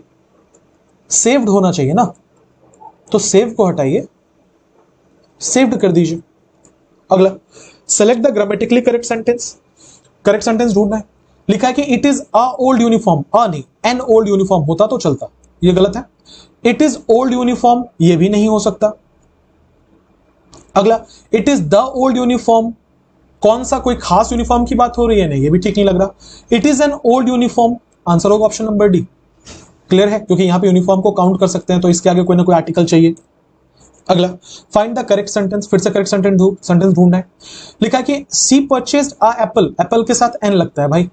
सी परचेज्ड अ एप्पल, अ एप्पल नहीं एन एप्पल, एन एप्पल है, एप्पल के पहले कुछ नहीं लगा, अ एप्पल है, गलत है। आंसर क्या होगा? Option number B. जिसमें कुछ नहीं लगा उसमें फिर से वही वाला बॉय वाला लॉजिक है। ठीक है, मैं समझ के चल रहा हूं कि आपको इतनी बातें समझ में आ रही है। मजे की बात यह है कि सीजीएल का क्वेश्चन डिस्कस कर रहे हैं हम लोग, सीजीएल का लेवल देख रहे हो। अगला 463, I can't talk right now, I am being really busy, I will call you later. लिखा है कि मैं अभी बात नहीं कर सकता, मैं बहुत ज्यादा व्यस्त हूं, मैं आपको बाद में कॉल करूंगा। लिखा I can't talk right now, I am being, देखो बीइंग कहां लगता है? बीइंग लगता है जहां पे आप किसी चीज की कॉन्टिन्यूटी दिखाना चाहते हैं। क्या यहां पे कहीं पे कॉन्टिन्यूअस का सेंस था कि मैं बिजी होता जा रहा हूं? नहीं नहीं, मैं बिजी हूं, ये एक स्टेट बता रहा है। ठीक है, ये एडजेक्टिव था, ये लिंकिंग वर्ब था, तो फिर यहां पे हम मेन वर्ब बीइंग क्यों लेके आएंगे? कोई सेंस नहीं है। मैं क्या बोलता हूं? आई एम बिजी, मैं बिजी हूं, ये वाला एडजेक्टिव है, ये वाला सब्जेक्ट है, ये वाला लिंकिंग वर्ब है, राइट? इसका मतलब ये है कि यहां पे बीइंग नहीं हो सकता, यहां पे कॉन्टिन्यूटी की बात ही नहीं थी। 464, Aniket lives in the small apartment in the suburbs. लिखा है कि अनिकेत जो है वो रहता है उन स्मॉल अपार्टमेंट्स में, क्योंकि यहां पे द लगा हुआ है। अनिकेत रहता है उन स्मॉल अपार्टमेंट्स में, इन द सबब, इन प्रीपोजिशन, सबब उसका ऑब्जेक्ट। कहां रहता है वो अपार्टमेंट में रहता है। कौन से अपार्टमेंट में? जो सबर्ब्स में, मतलब शहर से दूर है। क्या मैं कोई खास अपार्टमेंट की बात कर रहा हूं? नहीं, तो फिर यहां पे द क्यों यूज कर रहे हो आप? अ यूज करो ना, तो आंसर होगा option number C, option B. यहां पे अ होगा द की जगह पे। बहुत छोटे छोटे सवाल रहेंगे ना, तो मैं बहुत ज्यादा टाइम ऑब्वियसली उसमें नहीं दूंगा, ठीक है, क्योंकि बहुत छोटे सवाल है। अगला, the present century threats to our environment which include interfering species, ailments, pollution and a boiling temperature were putting wildlife populations at peril. peril का मतलब होता है डेंजर। नहीं पता है तो ये नोट कर लेना, एसएससी ने सिनोनिम में पूछा है। ठीक है, लिखा है the present century threats to our environment, जो अभी के वक्त में, अभी के दौर में जो खतरे हैं हमारे एनवायरमेंट के लिए, विच इंक्लूड, फिर से देखो विच आया, विच से लेके टेम्परेचर तक पूरा पूरा रिलेटिव क्लॉज होगा कि नहीं होगा? बिल्कुल रिलेटिव क्लॉज होगा। क्योंकि हम कह रहे हैं कि अभी के जमाने में जो खतरे हैं ना इन्वायरमेंट के, जिसमें आते हैं, क्या किसकी बात कर रहे हैं, ये विच का एंटीसीडेंट कौन है, इसका एंटीसीडेंट है थ्रेट्स। हम खतरों की बात कर रहे हैं। खतरों के अंदर क्या क्या आते हैं, विच इंक्लूड। अच्छा, इंक्लूड तो वर्ब का पहला फॉर्म है, जिसका मतलब है ये वाला तो प्लूरल है। अच्छा, ये वाला प्लूरल क्यों है, जरा ये भी समझते हैं कि ये वाला प्लूरल क्यों है। ये वाला प्लूरल इसलिए है क्योंकि इसका एंटीसीडेंट थ्रेट्स था, जो कि प्लूरल था, जो कि ये प्लूरल था, तो हमें इसको भी प्लूरल में रखना पड़ा, राइट। यहां पे इंक्लूड्स मत कर देना गलती से भी। तो क्या लिखा हुआ है, the present century threats to our environment which include, क्या क्या है इसके अंदर, इंटरफियरिंग स्पीसीज। इंटरफियरिंग यहां का वर्ब नहीं है, स्पीसीज का एडजेक्टिव है। कौन से स्पीसीज, ऐसे स्पीसीज जो इंटरफेयर करते हैं, एलिमेंट्स, बीमारियां, pollution, and a boiling temperature. और बॉइलिंग टेम्परेचर मतलब जो तापमान बढ़ रहा है वो, ये पूरा का पूरा रिलेटिव क्लॉज का पार्ट है। मेन सेंटेंस हमारा क्या था, मेन सेंटेंस था the present century threats to our environment were putting wildlife populations at peril. मतलब जो प्रेजेंट सेंचुरी जो खतरे हैं हमारे एनवायरनमेंट के, वो वाइल्ड लाइफ पॉपुलेशन को खतरे में डाल रहे हैं। ये हमारा पूरा सेंटेंस था। अच्छा, सब्जेक्ट क्या था हमारा, देखना सब्जेक्ट क्या था, मैं लिख देता हूं यहां पे आपकी मदद के लिए। यहां लिखा हुआ है the present century threats to our environment were putting, आगे का सेंटेंस अगर मैं इसमें देखें तो to our environment, to preposition है, एनवायरमेंट उसका ऑब्जेक्ट है, तो ये सब्जेक्ट नहीं बन सकता। प्रेजेंट सेंचुरी थ्रेट्स में नाउन कौन सा है, थ्रेट्स है, हम ये समझते हैं हमेशा नाउन या प्रोनाउन ही सेंटेंस का सब्जेक्ट बनता है। ये प्रेजेंट सेंचुरी क्या है, ये एडजेक्टिव है। कैसा खतरा, जो अभी का खतरा है, इसका मतलब ये एडजेक्टिव का काम कर रहा है। तो हमारा सब्जेक्ट कौन बनेगा, एक ही वर्ड तो बचता है हमारे सब्जेक्ट के लिए, कौन सा, थ्रेट्स। अगर थ्रेट्स हमारा सब्जेक्ट है तो ये तो प्लूरल है ना भाई साहब। अगर ये प्लूरल है तो जो वर्ब हम लोग यूज करेंगे वो भी तो प्लूरल होना चाहिए। तो यहां पे क्या लिखा हुआ था, वर लिखा हुआ था। वर प्लूरल होगा क्या, डेफिनेटली 100% प्लूरल है, राइट। तो ये प्लूरल, तो ये प्लूरल, कोई एरर नहीं है। इसके बाद V4 हो सकता है, बिल्कुल हो सकता है, इसलिए पुटिंग लिखा हुआ है, यहां पे भी कोई एरर नहीं है, तो ये वाला पॉइंट भी सही है, ठीक है। Putting what, wildlife populations at peril, इसका मतलब यहां पे भी कोई एरर नहीं है। तो एरर है कहां पे, देखो इस सेंटेंस में एक बहुत क्लियर एरर है, एक थोड़ा सा सटल एरर है। मैं दोनों चीजें एक्सप्लेन कर रहा हूं, हमारे लिए अच्छा ये है कि दोनों एक ही पार्ट में है, ठीक है। पहला एरर, टेम्परेचर अनकाउंटेबल माना जाता है। आप टेम्परेचर को मेजर कर सकते हैं, आप टेम्परेचर को काउंट नहीं कर सकते, बात समझिएगा। आप टेम्परेचर को मेजर कर सकते हैं, आप टेम्परेचर को काउंट नहीं कर सकते। जैसे आप किसी चीज का वजन नाप सकते हैं, आप उसको तौल सकते हैं, आप उसको काउंट नहीं कर सकते। आप आटे को काउंट नहीं कर सकते, आप उसको नाप सकते हैं, आप उसको मेजर कर सकते हैं। तो दोनों दो डिफरेंट चीजें हैं। जिस चीज को आप मेजर काउंट नहीं कर सकते, हम लोग उसको सिंगुलर मानते हैं। अगर सिंगुलर मानते हैं अनकाउंटेबल चीज को, तो फिर उसके आगे अ आर्टिकल क्या कर रहा है, कभी अ वाटर बोला है क्या, नहीं ना। इसका मतलब यहां पे अ नहीं होना चाहिए। तो पहला एरर तो ये है। दूसरा एरर, ये तो बिल्कुल क्लियर एरर था। दूसरा एरर जो एक छोटा सा एरर है और छिपा हुआ एरर है, वो ये है कि हम लोग प्रेजेंट सेंचुरी थ्रेट्स के बारे में बात कर रहे हैं, अभी के वक्त पे जो खतरा है। तो ये वर ना थोड़ा ठीक नहीं लग रहा। आप इस जगह पे आर भी कर सकते थे, हालांकि ये ज्यादा बड़ा एरर नहीं है, पर आप वर के जगह पे आर भी कर सकते थे। हमारे लिए अच्छा ये है कि एक ही पार्ट में एरर है। ऑप्शन नंबर सी हमारा आंसर हो। क्लियर, आगे बढ़ेंगे। माई mother said that Ben will done, कितनी बार पढ़ाया है आपको कि मॉडल के बाद हमेशा बेस फॉर्म होता है। इसका मतलब विल, डन नहीं, विल डू होगा। अच्छा, विल भी नहीं होगा, क्यों नहीं होगा, क्योंकि इसका प्रिंसिपल क्लॉज सेड पास्ट में था और यह घटना पूरी की पूरी पास्ट की चल रही है। तो विल भी नहीं होगा, क्या होगा, वुड होगा। तो होना चाहिए my mother said that Ben would do the assignment today. अगला, mister Ram Kumar the cashier, mister Ram Kumar जो कि कैशियर है, are on temporary withdrawal from service. Mister Ram Kumar जो कि कैशियर है, वो टेम्पररी विड्रॉल में है सर्विस से। अच्छा, राम कुमार कैशियर है, क्या कैशियर और राम कुमार अलग अलग इंसान है, नहीं। राम कुमार का ही नाउन ऑफ अपोजिशन है द कैशियर। राम कुमार कौन, जो कैशियर। इसका मतलब अभी भी हमारा सब्जेक्ट राम कुमार ही है। अच्छा, एक आदमी है, यहां लिखा है आर ऑन, आर ऑन कि इज ऑन, ऑब्वियसली एक आदमी है तो इज लगाओ, बच्चों वाला सवाल। Select the grammatically correct sentence, जो ग्रामेटिकली करेक्ट सेंटेंस उसको ढूंढिए। लिखा है कि the rider who met with a accident, देखो एक्सीडेंट वावेल अ से स्टार्ट हो रहा है तो उसके आगे एन होना चाहिए, एन एक्सीडेंट, तो ये तो गलत है। The rider who met with an accident, ठीक है, was not wearing an helmet, helmet के आगे एन कैसे लगेगा, ये तो वावेल का साउंड, कॉन्सोनेंट का साउंड है, गलत है। A rider with who met with the accident was not wearing the helmet an police said, police के आगे एन कैसे लगेगा, ये भी गलत है। इसका मतलब इसको पढ़ने की जरूरत नहीं, यही वाला करेक्ट होगा। Next, do you want to join us for lunch, क्या आप हमें ज्वाइन करना चाहोगे लंच के लिए? आई एम सॉरी, मुझे माफ कीजिएगा, my physics class will start at 1 PM। मेरा जो फिजिक्स का क्लास है वो 1 बजे स्टार्ट होगा and doesn't finish till 3 PM, और ये 3 बजे तक खत्म नहीं होता। होता या होगा? कॉमन सेंस क्या कहता है कि मेरा फिजिक्स क्लास स्टार्ट होगा 1 बजे तो 3 बजे तक खत्म होगा। ये हैबिचुअल एक्शन में लिखा हुआ है भाई। आप जब एक ही फ्यूचर के इवेंट के लिए विल स्टार्ट बोल रहे हो तो उसी फ्यूचर के इवेंट के खत्म होने पे डज कैसे बोलोगे? या तो आप दोनों जगह पे हैबिचुअल रखो कि my physics class starts at 1 PM, या तो फिर आप दोनों जगह पे फ्यूचर रखो कि my physics class will start at 1 PM and will not finish till 3 PM। अब यहां ऐसा कोई प्रूफ नहीं है कि रोज स्टार्ट होता है। अगर यहां पे लिख देता है 1 PM एवरी डे तो हम मानते हैं हैबिचुअल एक्शन है।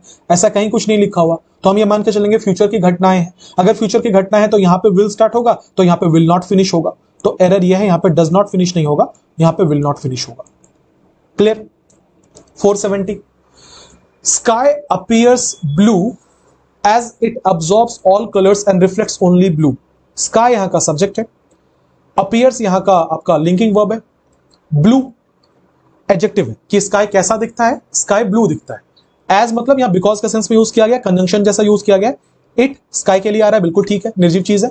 एब्जॉर्ब्स इट सिंगुलर तो V5 एब्जॉर्ब्स, यहां पे भी कोई एरर नहीं। क्या एब्जॉर्ब करता है? ऑल कलर्स, ये आपका ऑब्जेक्ट हो जाएगा। एंड अगला कंजंक्शन रिफ्लेक्ट्स, रिफ्लेक्ट्स का भी सब्जेक्ट कौन है? इट, मतलब स्काई। तो स्काई सिंगुलर इट सिंगुलर तो यहां पे क्या होगा? रिफ्लेक्ट्स, बिल्कुल ठीक है। ओनली ब्लू ये ऑब्जेक्ट है, कहीं कोई एरर नहीं। फिर ऑप्शन में नो एरर क्यों नहीं दिया? इसलिए नहीं दिया भाई कि एक बहुत बड़ा एरर आप मिस कर रहे हो। क्या स्काई एक यूनिक ऑब्जेक्ट नहीं है? क्या स्पेसिफिक नहीं है? तो क्या हमें इसके आगे द नहीं लगाना चाहिए? द अर्थ, द मून पढ़ा है ना, द सन, तो द स्काई। आंसर क्या होगा? Option number C. अगला, a celestial body or astronomical object is a naturally occurring physical thing, association or configuration that happens in the visible universe. लिखा हुआ है कि एक सेलेस्टियल बॉडी जो होता है, ठीक है, एक सेलेस्टियल बॉडी जो है या एस्ट्रोनॉमिकल ऑब्जेक्ट जो है, ध्यान दीजिएगा बॉडी लिखा हुआ है और एस्ट्रोनॉमिकल ऑब्जेक्ट लिखा हुआ है, दोनों सिंगुलर में। Is a naturally occurring physical thing, is linking verb है यहां का। अच्छा ये सिंगुलर था ना बॉडी, यहां देखना बीच में एंड नहीं और लिखा हुआ था, दोनों में से कोई एक, तो ये भी सिंगुलर है, ये भी सिंगुलर है, तो आगे भी सिंगुलर होगा, बिल्कुल ठीक है। Is what? Is a naturally occurring physical thing. Subject क्या है, ऑब्जेक्ट क्या है यहां का? इज के बाद क्या यहां पे आपका लिंकिंग वर्ब के बाद सब्जेक्ट कॉम्प्लीमेंट है थिंग, उसके लिए एडजेक्टिव आया है। क्या एडजेक्टिव है? फिजिकल नेचुरली ऑक्यूरिंग इसका एडवर्ब है कि कैसे होता है, नेचुरली खुद ब खुद होता है। एसोसिएशन, थिंग के बाद कॉमा में है एसोसिएशन या कॉन्फ़िगरेशन, ठीक है। दैट हैपेंस, ये दैट जो है रिलेटिव प्रोनाउन है, ठीक है, इसका मतलब ये वाला रिलेटिव क्लॉज है।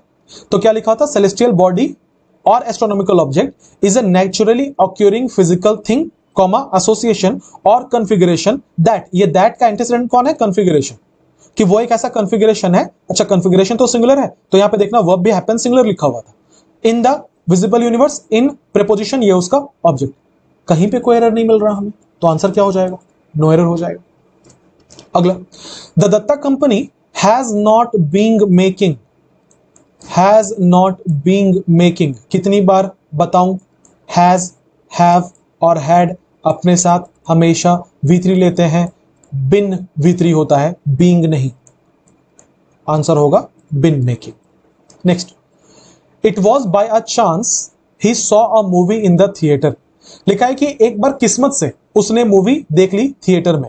लिखा हुआ है कि it was by a chance, by a chance नहीं, ये फिक्स्ड फ्रेज है, बाय चांस, बाय लक ऐसा लिखा जाता है।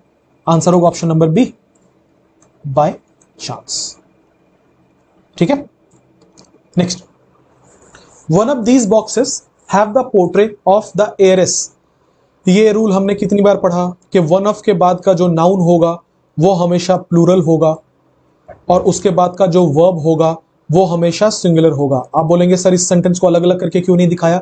भाई हम लोग लगभग 450 क्वेश्चन कर चुके हैं, अब आप इतने काबिल तो बन चुके हो कि आप खुद भी अलग कर सकते हो बहुत सिंपल सिंपल सेंटेंस को। जहां पे लंबा सेंटेंस आता है मैं खुद आपके लिए कर देता हूं, ठीक है। अब आपको भी सीखना है ना।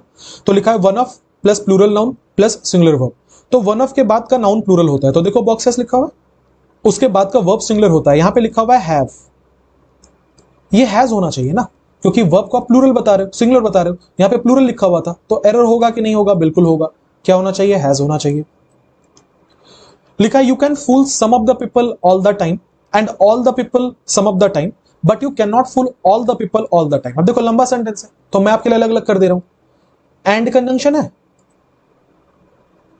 यहां से नया सेंटेंस स्टार्ट हुआ, तो 3 सेंटेंस है, तीनों को अलग अलग करके देख लेते हैं। यू कैन फूल, कैन एक मॉडल है,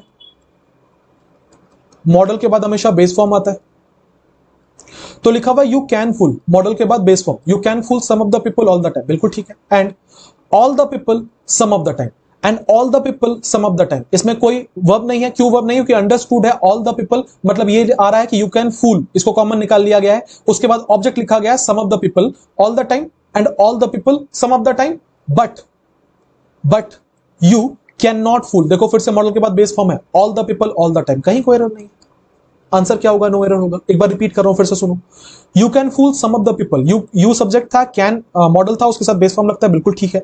ऑब्जेक्ट क्या है? सम ऑफ द पीपल, ठीक है। ऑब्जेक्ट क्या है? कुछ लोगों को, all the time and all of the people. अब देखो इसको ना कॉमन निकाल के, इस वाले पोर्शन को, इसमें एक और क्लॉज बना दिया गया।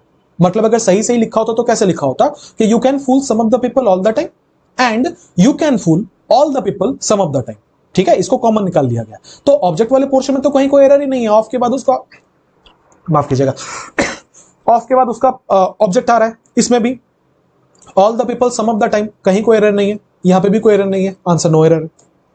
476 Hardik's horoscope says that the stars will be exercised a benign influence on his life। benign का मतलब होता है harmless, कोई ऐसी चीज जिसकी बहुत बड़ी क्षति ना हो। लिखा है हार्दिक का जो हॉरोस्कोप है ना, वो ये कहता है, सब्जेक्ट क्या है यहाँ का? हॉरोस्कोप। सेज क्या है? वर्ब है। लिखा है हार्दिक का हॉरोस्कोप ये कहता है दैट द स्टार्स, सब्जेक्ट है यहाँ का, विल बी एक्सरसाइज्ड, लिखा है विल बी एक्सरसाइज्ड, जिसका मतलब है आप यहां लिख रहे हो मॉडल, मॉडल के बाद बी और बी के बाद V3, जिसका मतलब है आप इसको लिख रहे हो पैसिव वॉइस में। अच्छा, पैसिव वॉइस का मतलब यह है कि जो स्टार जिसको हमने सब्जेक्ट माना वो एक्शन का रिसीवर होगा, ठीक है। यहां पे विल बी एक्सरसाइज का मतलब है प्रभाव डालना। एक्सरसाइज मतलब वो वाला एक्सरसाइज नहीं है जो हम लोग सुबह सुबह उठ के करते हैं, ठीक है। तो क्या लिखा हुआ है कि जो हार्दिक का हॉरोस्कोप है वो ये कहता है कि जो तारे हैं ना, वो एक बिनाइन इन्फ्लुएंस डालेंगे उसकी लाइफ पे, वो एक हार्मलेस इन्फ्लुएंस डालेंगे उसकी लाइफ पे, वो एक हार्मलेस इन्फ्लुएंस का प्रभाव डालेंगे उसकी लाइफ पे। अभी जो लिखा है उसका मतलब ये, चूंकि पैसिव में लिखा है, हार्दिक का हॉरोस्कोप ये कहता है कि जो तारे हैं उनके ऊपर इन्फ्लुएंस डाला जाएगा। अच्छा, हार्दिक भगवान है, हार्दिक का हॉरोस्कोप कहता है कि तुम ही तारों के ऊपर प्रभाव डालोगे। नहीं नहीं, तारों के ऊपर प्रभाव नहीं डालेंगे, तारे प्रभाव डालेंगे, जिसका मतलब यह है कि ये जो स्टार्स है जिसको हमने सब्जेक्ट माना था, ये एक्शन का डूअर होना चाहिए, रिसीवर नहीं। अगर डूअर होना चाहिए इसका मतलब मोटा मोटा तो हम यही बात बोल रहे हैं कि एक्टिव वॉइस में होना चाहिए हमारा सेंटेंस। एक्टिव वॉइस में कैसे हो सकता है? मॉडल प्लस बेस फॉर्म कर दो, एक्टिव वॉइस में हो जाएगा। पैसिव कैसे बनाया था आपने? Model plus B plus V3 लगा के ही तो बनाया था, तो उसको मॉडल प्लस बेस फॉर्म कर दो, तो क्या हो जाएगा? Hardik's horoscope says that the stars will be exercise, नहीं, स्टार्स विल एक्सरसाइज, ठीक है। क्या हो जाएगा? Stars will exercise. क्लियर है? आगे बढ़ेंगे 477 पे। लिखा है कि today is 6th day of our workshop, all the participants are highly enthusiastic. लिखा है कि आज 6ठा दिन है हमारे वर्कशॉप का, जितने भी पार्टिसिपेंट्स हैं वो बहुत ज्यादा एंथुजियास्टिक हैं। Today is 6th day of our workshop, all the participants are highly enthusiastic, ठीक है। अगला है today is a 6th day of the workshop, today is the 6th day, today is 6th day. आपको इसमें correct sentence ढूंढना है, यहां पे मैं लिखना भूल गया, ठीक है। आपको इसमें करेक्ट सेंटेंस ढूंढना है। अच्छा, यहां पे लिखा हुआ था 6th, क्या आपको याद आ रहा है कि ये एक ऑर्डिनल एडजेक्टिव है? आपको मैंने पहले पढ़ाया हुआ है, फर्स्ट, सेकंड, थर्ड, फोर्थ, ये सब ऑर्डिनल एडजेक्टिव हैं। जब भी आप सेंटेंस में लिखो तो इनके आगे आपको द लगाना पड़ता है। याद आ रहा है क्या? लिखा था टुडे इज 6th, यहां पे 6th लिखा है, यहां पे अ 6th लिखा है, यहां पे द 6th है, यहां पे 6th के पहले कुछ है ही नहीं, तो आंसर कौन सा होगा? C, option number B. 178 I had gone to Siliguri before I go to Raiganj. लिखा है कि मैं सिलीगुड़ी गया था रायगंज जाने से पहले। ये बिफोर क्या बता रहा है? कि दो घटनाएं हुई, एक घटना में हैड प्लस V3 लगा हुआ है, दूसरी घटना में V1 लगा हुआ। क्या ये सही है? नहीं, ये तो टाइमलाइन ही गलत है, एक प्रेजेंट में दूसरा पास्ट में।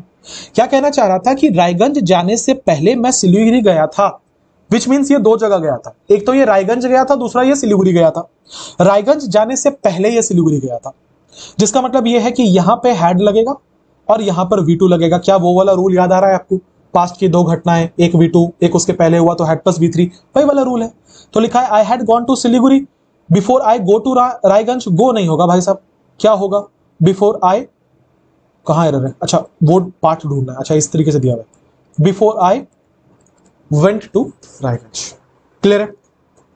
अगला, he will return in a hour. भाई एन आर होता है, अ आर नहीं होता। इतना भी सिंपल सवाल मत पूछ लो यार। Next, Vinay said that he is coming from village Jaigarh. लिखा है कि विनय सेड दैट। क्या आपको यहां पे सेड नजर आ रहा है? जिसका मतलब है हम लोग पास्ट की बात कर रहे हैं। विनय ने कहा कि वो गांव से आ रहा था, तो ये बात तो पहले ही बताई होगी ना उसने, और गांव से उसके भी पहले आ रहा होगा। तो लिखा है कि विनय सेड दैट, पास्ट है, that he is coming. Is coming नहीं होगा, क्या होगा? Was coming. क्योंकि अगर ये वाला यहां पे आपने सेड लिखा है प्रिंसिपल क्लॉज पास्ट में, तो सबऑर्डिनेट क्लॉज भी पास्ट में। टेंस का रूल नंबर 1 है ये। तो क्या करेंगे हम लोग? इसको हटा के वहां पे वॉज कर लेंगे। अगला, लिखा है things were not going to be normal after the pandemic, mankind will have to accept the new normal. फिर से यहां पे मुझे कंडीशनल सेंटेंस का स्ट्रक्चर इसमें देखने को मिल रहा है। क्यों? एक तो ये इफ से स्टार्ट हो रहा है, दूसरा अगर ये वाला कंडीशन फुलफिल हुआ तो ये वाला कंडीशन फुलफिल होगा, ऐसा लग रहा है इसको देख के। तो क्या लिखा हुआ? If things were not going to be normal after the pandemic, अगर चीजें पैंडेमिक के बाद नॉर्मल नहीं होती थी, mankind will have to accept the new normal, mankind को नया नॉर्मल एक्सेप्ट करना पड़ेगा। For the sake of convenience मैं फिर से लिख रहा हूं, इफ क्लॉज और मेन क्लॉज। क्या स्ट्रक्चर हमने पढ़ा है? इफ क्लॉज में V1 या V5 होगा तो इस तरफ विल प्लस बेस फॉर्म होगा, यहां पे V2 होगा तो इधर वुड प्लस बेस फॉर्म होगा, यहां पे हैड प्लस V3 होगा तो इधर वुड हैव प्लस V3 होगा। ठीक है, ये फर्स्ट कंडीशनल, ये सेकंड कंडीशनल, ये थर्ड कंडीशनल, राइट? यही पढ़ा है हम लोगों ने। अच्छा ये कहां लगता है? जहां पे चीजें प्रोबेबल हो, जिनके होने की संभावना हो। यह कहां लगता है? जहां पे चीजें इम्प्रोबेबल हो, होने की संभावना बिल्कुल भी ना हो। यह कहां पे लगता है? ये पास्ट के सिचुएशन, पास्ट के रिग्रेट्स को दिखाने के लिए शो करते हैं इसको। अब क्या लिखा हुआ था कि अगर चीजें नॉर्मल नहीं हुई तो लोगों को नया नॉर्मल एक्सेप्ट करना पड़ेगा। इसके होने की संभावना है या नहीं है? बिल्कुल है। आप अगर आज ऑनलाइन पढ़ पा रहे हो इतनी सहूलियत के साथ, तो ये कोविड की ही तो देन है, वरना कोविड के पहले तो ऑफलाइन क्लासेस ज्यादा प्रिविलेंट थे, ऑनलाइन क्लासेस कम प्रिविलेंट थे।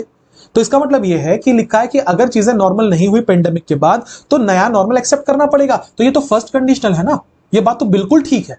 इसका मतलब यह है कि विल या प्लस बेस फॉर्म होना चाहिए इसके मेन क्लॉज में। तो देखना विल के बाद हैव लिखा हुआ है, हैव बेस फॉर्म होता है, यहां कोई एरर नहीं है। इफ वाले क्लॉज में V1 या V5 होना चाहिए। लिखा है यहां पे if things are not going to, sorry were not going to, were तो पास्ट हो गया भाई साहब, गलत है या नहीं है? तो क्या हो जाएगा? If things are not going to, work को हटा के हम क्या करेंगे? आर। अब आप बोलेंगे सर यहां तो आपने V1 या V5 लिखा है, फिर यहां पे आप आर क्यों लिख रहे हो? यहां पे तो ये लिखना चाहिए if things does not go to, if things do not go to be normal after. तो देखो जहां पे आप ये बोलते हैं ना कि नहीं होने जा रही हैं, इस तरीके सेंस में, तो कभी कभी लिबर्टी लेके कॉन्टिन्यूअस का भी इस्तेमाल किया जाता है। ठीक है, I am not going to help you, मैं तुम्हारी मदद नहीं करने वाला हूं। तो इस वाले सेंस में कई बार नॉट गोइंग टू का इस्तेमाल किया जाता है, उसी सेंस का इस्तेमाल है यहां पे।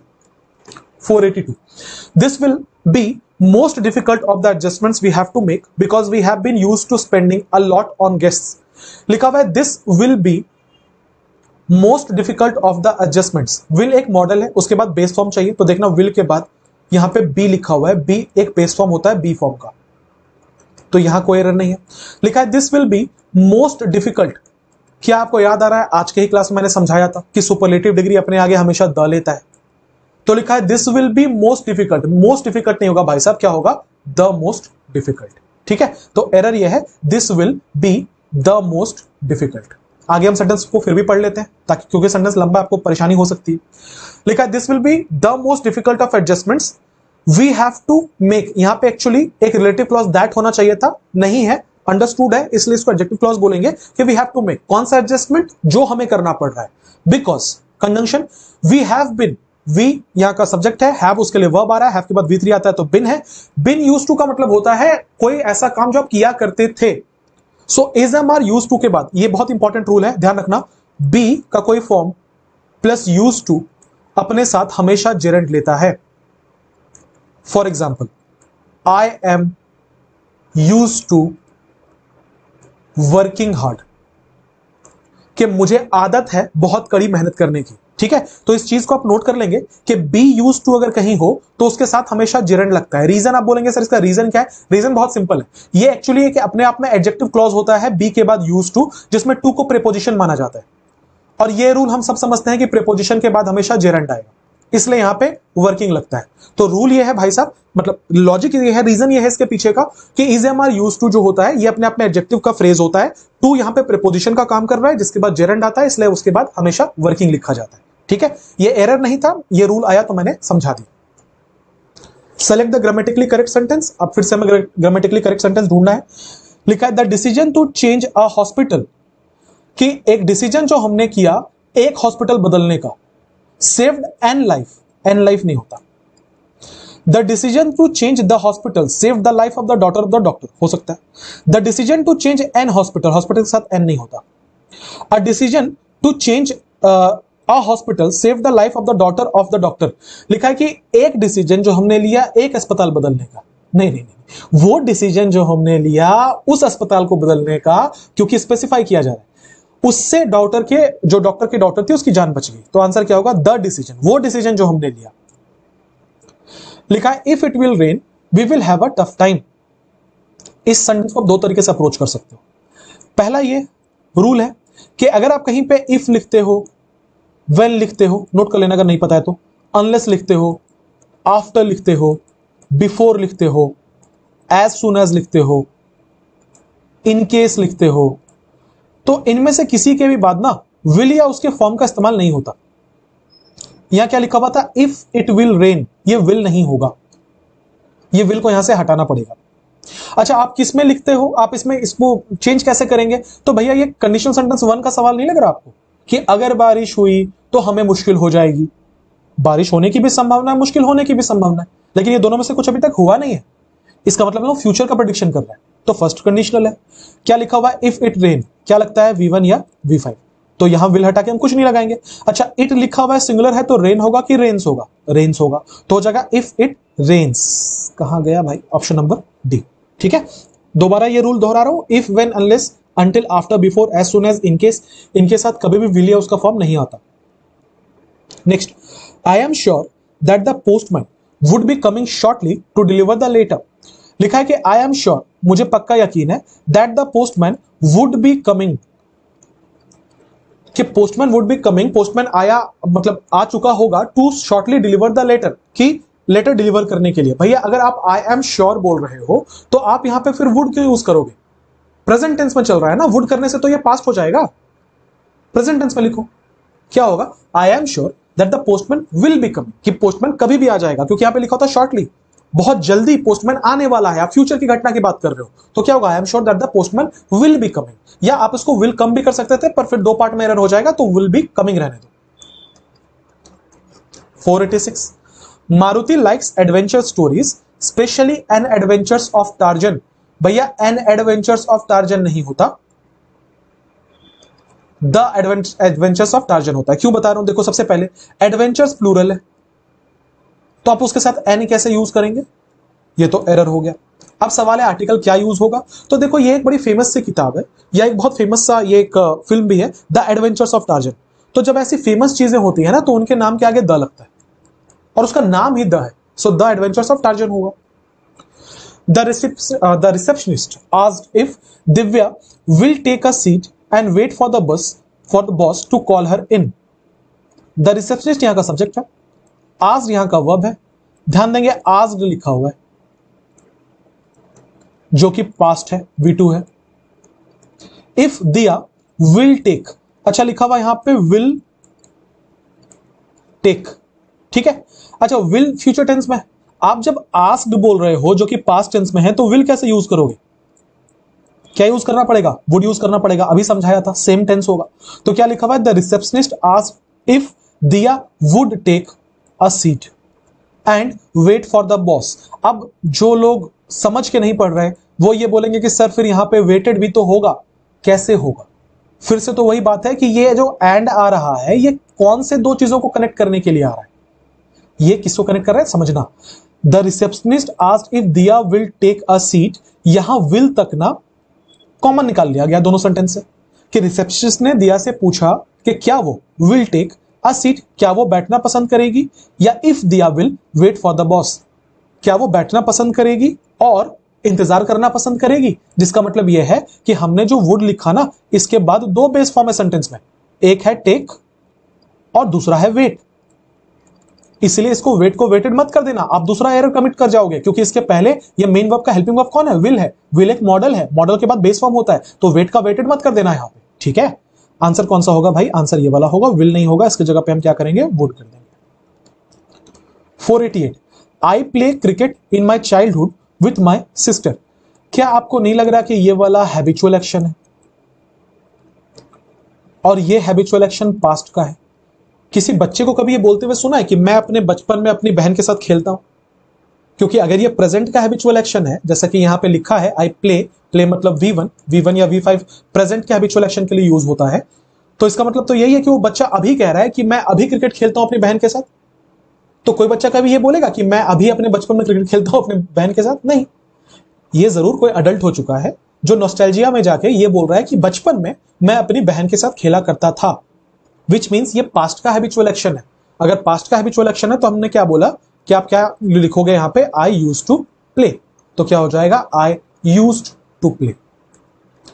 पास्ट का हैबिचुअल एक्शन बहुत बार V2 लगा के भी दिखाते हैं, तो आप इसको आई प्लेड भी छोड़ सकते थे। Next, the historians are a great asset to the field of academia. लिखा हुआ द हिस्टोरियंस, सब्जेक्ट है यहां का, आर उसके लिए आया है। देखना हिस्टोरियंस प्लूरल था तो आर भी प्लूरल है। A great asset to the field of academia, वो क्या है? ये लिंकिंग वर्ब था, एक बहुत अच्छे एसेट है। कौन से फील्ड में? To preposition, to the field, कौन से फील्ड? ऑफ एकेडेमिया, ऑफ का प्रीपोजिशन का ऑब्जेक्ट है एकेडेमिया। अब देखो इस वाले पोर्शन में तो कोई एरर है नहीं ना, क्योंकि एक प्रीपोजिशन है, ये उसका ऑब्जेक्ट है, तो एरर तो यहां से लेकर यहीं तक के बीच में कहीं पे। अब क्या लिखा हुआ है? The historians are a great asset. Historians जो है वो एक बहुत अच्छे एसेट है। कौन से हिस्टोरियंस? क्या हम किसी खास, हिस्टोरियंस तो बहुत होंगे दुनिया में, हम कौन किसी खास के बारे में बात कर रहे हैं? नहीं। अगर खास के बारे में बात नहीं कर रहे तो फिर वहां पे द क्यों लगाया? गलत है या नहीं है? बिल्कुल गलत है, यहां से द हटाइए, क्या हो जाएगा? Historians are a great. अगला है select the grammatically correct sentence. The warrior was waiting for an right time, right के साथ एन नहीं लगता। The warrior was waiting for the right time to attack the lion hiding in the cave, हो सकता है। N warrior, warrior के साथ an नहीं लगेगा, कॉन्सोनेंट का साउंड है। The warrior was waiting for a right time, time को गिन सकते हैं क्या? टाइम काउंटेबल होता है क्या? नहीं, तो आ तो नहीं लगेगा यहां पे। और आगे to attack an lion, lion के साथ एन कैसे लगेगा? ऑप्शन नंबर बी आंसर है। We hardly knew nothing about the manager who had recently join. लिखा है वी हार्डली न्यू नथिंग, ऐसे क्वेश्चन हम पहले कर चुके। हार्डली एक नेगेटिव एडवर्ब है, नथिंग भी एक नेगेटिव एडवर्ब है, तो लिखा है कि एडजेक्टिव है। वी हार्डली न्यू नथिंग, हमें कुछ भी नहीं पता था। तो भैया कुछ भी नहीं पता था तो क्या लिखोगे? We hardly know anything.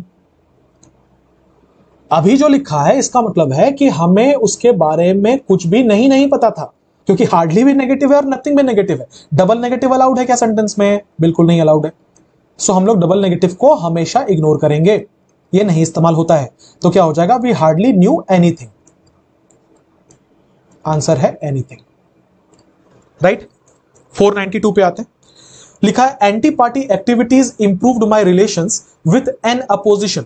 Party के खिलाफ मैंने जो काम करने स्टार्ट किए, जो मेरा एंटी पार्टी एक्टिविटीज था, सब्जेक्ट है एक्टिविटीज, इंप्रूव्ड वर्ब का दूसरा फॉर्म पास्ट लिख रहे हैं यहां पे कि उसने इंप्रूव किया। क्या इंप्रूव किया? हमारे रिलेशंस को, ये इसका ऑब्जेक्ट है। Anti party activities improved my relation, क्या इंप्रूव किया? मेरे रिलेशन को इंप्रूव किया। किससे? With an opposition, with an opposition. Error मिला, बिल्कुल, क्योंकि हम किसी अगर पार्टी के बारे में बात करते हैं तो हम एक अपोजिशन थोड़ी बोलेंगे, जितने अपोजिशन हम सबके बारे में बात करें, या अगर सिंगुलर भी है तो उसके आगे फिर एन कैसे लगाएंगे? तो क्या बोलेंगे? किसी खास अपोजिशन के साथ तो एन बोलो, या सारे अपोजिशंस है तो अपोजिशंस बोलो, किसी भी हिसाब से एन नहीं लगेगा।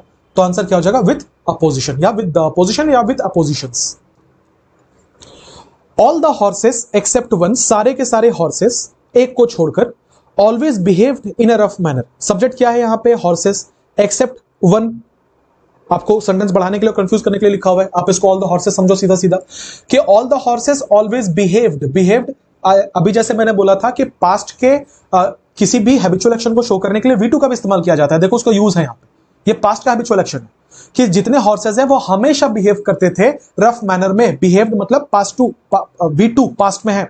व्हेन कंजंक्शन, रॉबर्ट सब्जेक्ट है, come to clean the stubble लिखा हुआ। व्हेन रॉबर्ट कम टू, अच्छा रॉबर्ट क्या है? Singular subject. यहां लिखा हुआ है कम, जो कि V1 है, जो कि प्लूरल है। तो बोलो गलत है या नहीं है? 100% गलत है। अगर ये 100% गलत है तो यहां पे रॉबर्ट कम होना चाहिए कि कम्स होना चाहिए? कम्स होना चाहिए, क्योंकि अगर ये सिंगुलर तो ये सिंगुलर, तो कम की जगह पे क्या होगा? कम्स होगा। लेकिन ये अभी भी तो गलत है भाई। क्यों गलत है? आपने क्या बोला था? All the horses except one always behaved, which means past tense में है। अगर ये पास्ट टेंस में, तो फिर इसको भी पास्ट टेंस में रखो ना, तो क्या कर देंगे? केम कर देंगे। राइट, आंसर हो जाएगा यहां पे केम। कहां गया भाई साहब? राइट, केम हो जाएगा।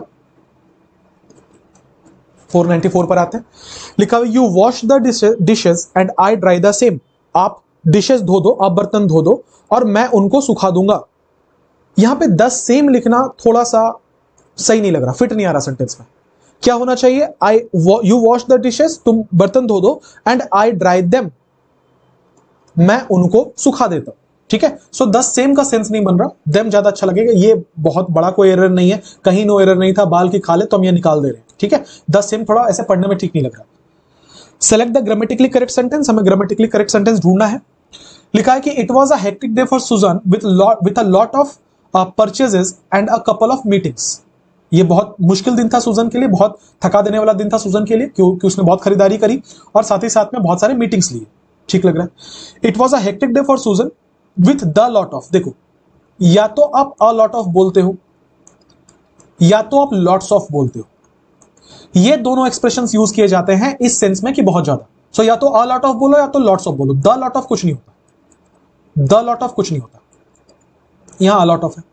It was the hectic day, ये वो थका देने वाला दिन था सुजन के लिए जिसमें उसने बहुत ज्यादा परचेजेस की। वो थका देने वाला कोई खास दिन है क्या? पढ़ के तो नहीं लग रहा। आंसर क्या होगा? ए होगा 495 का। आगे बढ़ेंगे हम लोग यहां से। द डॉक्टर केम, डॉक्टर आए after the patient had pass away. Doctor आए जब पेशेंट मर चुका था। याद करो, बचपन में पढ़ा था।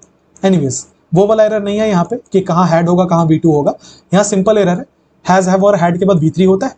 लिखा था doctor came after the patient had pass away. Pass away नहीं होगा, पास्ड अवे होगा। बहुत सिंपल सवाल है, तो मैं ज्यादा टाइम नहीं दूंगा इसमें। When Mrs. Sinha came to see Varanasi in 2019, Nupur has already been teaching there for 5 years. लिखा हुआ है कि जब Mrs Sinha, when Mrs. Sinha came to, ध्यान देंगे यहाँ पे came लिखा हुआ है जो कि वर्ब का दूसरा फॉर्म है, इसका मतलब हम लोग पास्ट से डील कर रहे हैं। लिखा है कि जब मिसेस सिन्हा वाराणसी आई 2019 में, यहां तो कोई एरर नहीं है, बिल्कुल ठीक लग रहा है। लिखा है कि Nupur has already been teaching there for 5 years। Nupur 5 साल से पढ़ाती आ रही है, जिसका मतलब है 2014 से 2019 में बात कर रहे हैं कि जब मिसेस सिन्हा वाराणसी आई 2019 में। अगर मैं कह रहा हूं कि आई 2019 में, व्हेन शी केम, इसका मतलब जरूर हम लोग 2019 के बाद की बात कर रहे हैं। अज्यूम करके चलते हैं हम 2024 में, तो हम क्या मानकर चल रहे हैं? 2025 में इनफैक्ट, तो हम क्या मानकर चल रहे हैं कि 2025 में, मैं ये कह रहा हूं कि 2019 में जब मिसेस सिन्हा आई थी, तो डेफिनेटली ये पास्ट में होना चाहिए। तो केम वाला पोर्शन तो बिल्कुल ठीक है। नुपुर 5 साल से ऑलरेडी पढ़ाती आ रही है। अच्छा, पता है इसका मतलब क्या हो जाएगा? अगर मैं यहां पे हैज ऑलरेडी बिन बोलूं ना, तो इसका मतलब होगा घटना पास्ट में शुरू हुई और अभी तक चलती आ रही है। इसका मतलब नुपुर 2020 से पढ़ाती आ रही है। ये दोनों सेंटेंस का कोई सेंस है कि जब 2019 में मिसेस सिन्हा वाराणसी आई, नुपुर 5 सालों से पढ़ाते आ रही है। दोनों बहुत डिफरेंट सेंटेंसेस लग रहे हैं। एक्चुअली क्या मीन करना चाह रहा था ये कि जब 2019 में मिसेस सिन्हा वाराणसी आई, नुपुर जो है वो 5 सालों से पढ़ाती आ रही थी। पढ़ाती आ रही है नहीं, पढ़ाती आ रही थी। इसका मतलब यह है कि नुपुर हैड ऑलरेडी बिन हो जाएगा, हैज ऑलरेडी बिन नहीं। तो आंसर ये है हैज के जगह पे हैड होगा। क्लियर है? 498 लिखा है कि she is in a hurry to meet her brother. इससे सिंपल सवाल क्या होगा? एन हरी हो सकता है क्या? नहीं, ये कॉन्सोनेंट का साउंड है, एन हरी नहीं होगा, अ हरी होगा। अगला, you should see a oculist. देखो ये आर्टिकल के बहुत सिंपल सिंपल सवाल है, इसको मैं क्या ही अलग करूं और इसमें क्या ही बता दूं मैं। लिखा you should see a oculist. Oculist alphabet के वॉवेल के साउंड से स्टार्ट हो रहा है, तो एन लिखो ना, एन ऑक्यूलिस्ट होगा। अगला, he was always been a grumpy man। मिल गया हमें एरर। क्यों? देखो was एक लिंकिंग वर्ब है, यहां पे आप यही बोलना चाह रहे थे ना कि वो एक बहुत खड़ूस इंसान है। ग्रम्पी मतलब होता है जो हमेशा शिकायत करता है, बहुत खड़ूस है। तो मैं कह रहा हूं कि ही इज ऑनेस्ट, वो ईमानदार है। सब्जेक्ट हुआ, लिंकिंग वर्ब हुआ, सब्जेक्ट कॉम्प्लीमेंट मतलब एडजेक्टिव हुआ। तो मैं कह रहा हूं कि वो एक खड़ूस आदमी है, तो वो ईमानदार है, वो खड़ूस आदमी है, सेम बात है। तो ही लिखा है, वॉज लिंकिंग वर्ब है, ग्रम्पी मैन एडजेक्टिव है। बीच में बिन कहां से आ गया? लिंकिंग वर्ब में मेन वर्ब कब से आने लगा? क्या मैं ऐसे बोलूं फिर से वो जो बीइंग बिजी वाला सवाल था, क्या मैं इसको ऐसे बोलूं कि ही इज बीन ऑनेस्ट? नहीं, ये गलत हो जाएगा। आप जब लिंकिंग वर्ब बोल रहे हो तो फिर यहां बिन क्यों बोलोगे? तो यहां पे बिन नहीं होगा। ठीक है, क्या बोलेंगे? He was always a grumpy man. Next, I love to read certain stories from a महाभारता।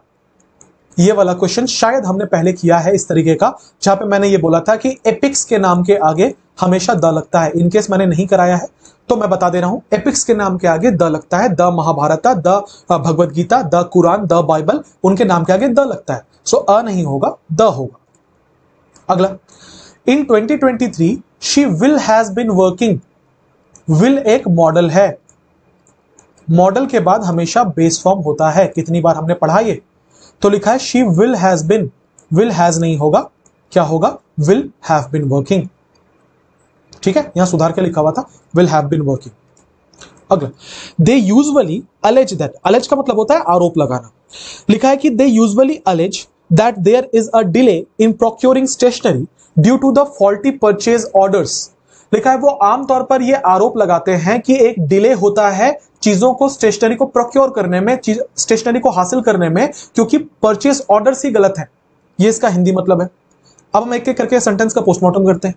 लिखा हुआ दे यूजुअली अलेज। दे क्या है? सब्जेक्ट है। अलेज क्या है? मेन वर्ब है। ये प्लूरल था दे, तो देखो अलेज V1 में लिखा हुआ है जो कि प्लूरल है, यूजुअली एडवर्ब है। दैट कंजंक्शन हो गया।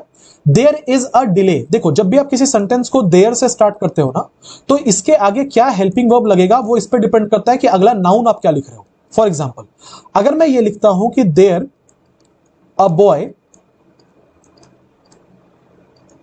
मैनी पीपल, तो देखो दोनों सेंटेंस ना देयर से स्टार्ट हो रहा है। पर अगर मैं प्रेजेंट टेंस में लिखूं तो मैं यहां लिखूंगा कि देयर इज अ बॉय और यहां लिखूंगा देयर आर मैनी पीपल। ऐसा इसीलिए क्योंकि आप ये देख रहे हो कि उसके बाद का नाउन क्या है। अ बॉय है, सिंगुलर है, तो इज लगा दिया। मैनी पीपल है, प्लूरल है, तो आर लगा दिया। ऐसा ही काम चलता है। इसका मतलब यह है कि लिखा हुआ है they usually allege that there is a delay, sorry there is a delay, क्योंकि अ डिले की बात हो रही थी तो यहां पे इज लगा हुआ था। बिल्कुल ठीक है, यहां भी कोई एरर नहीं है। इन प्रेपोजिशन है, हमने पढ़ा है प्रेपोजिशन के बाद अगर कोई वर्ब आया तो आईएनजी में आएगा, जेरेंड होगा। तो लिखा हुआ इन प्रोक्योरिंग, क्या प्रोक्योर करने में? स्टेशनरी, यहां भी कोई एरर नहीं है। Due to preposition, due to purchase orders. कैसे परचेज ऑर्डर्स है? फॉल्टी परचेज ऑर्डर्स है, तो ये वाला एडजेक्टिव है, कहीं कोई एरर नहीं मिल रहा। आंसर क्या होगा? नो एरर होगा। Next, it can get. देखो इट सब्जेक्ट है, उसके लिए मॉडल कैन आया, कैन के बाद बेस फॉर्म होता है तो गेट लिखा हुआ है। It can get cold, cold क्या है? एडजेक्टिव है। एक्सट्रीम क्या है? एडजेक्टिव है। दो एडजेक्टिव साथ में लिख दूं मैं। और दूसरा लिखा it can get extreme cold. समझना एक्सट्रीम यहां पे क्यों आ रहा है। अगर ये एक एडजेक्टिव है, इसका मतलब ये किसी नाउन या प्रोनाउन के लिए आएगा। ये बात तो आप अच्छे से समझते हैं। इसका मतलब ये किसके लिए आ रहा होगा? इट के लिए आ रहा होगा। क्या हम बोल रहे हैं काफी इट के लिए कि वो काफी है? नहीं नहीं, हम ये बोलना चाह रहे हैं कि यहां बहुत ठंड हो सकती है, काफी ठंड हो सकती है, जिसका मतलब ये कोल्ड को क्वालिफाई करने के लिए आ रहा है।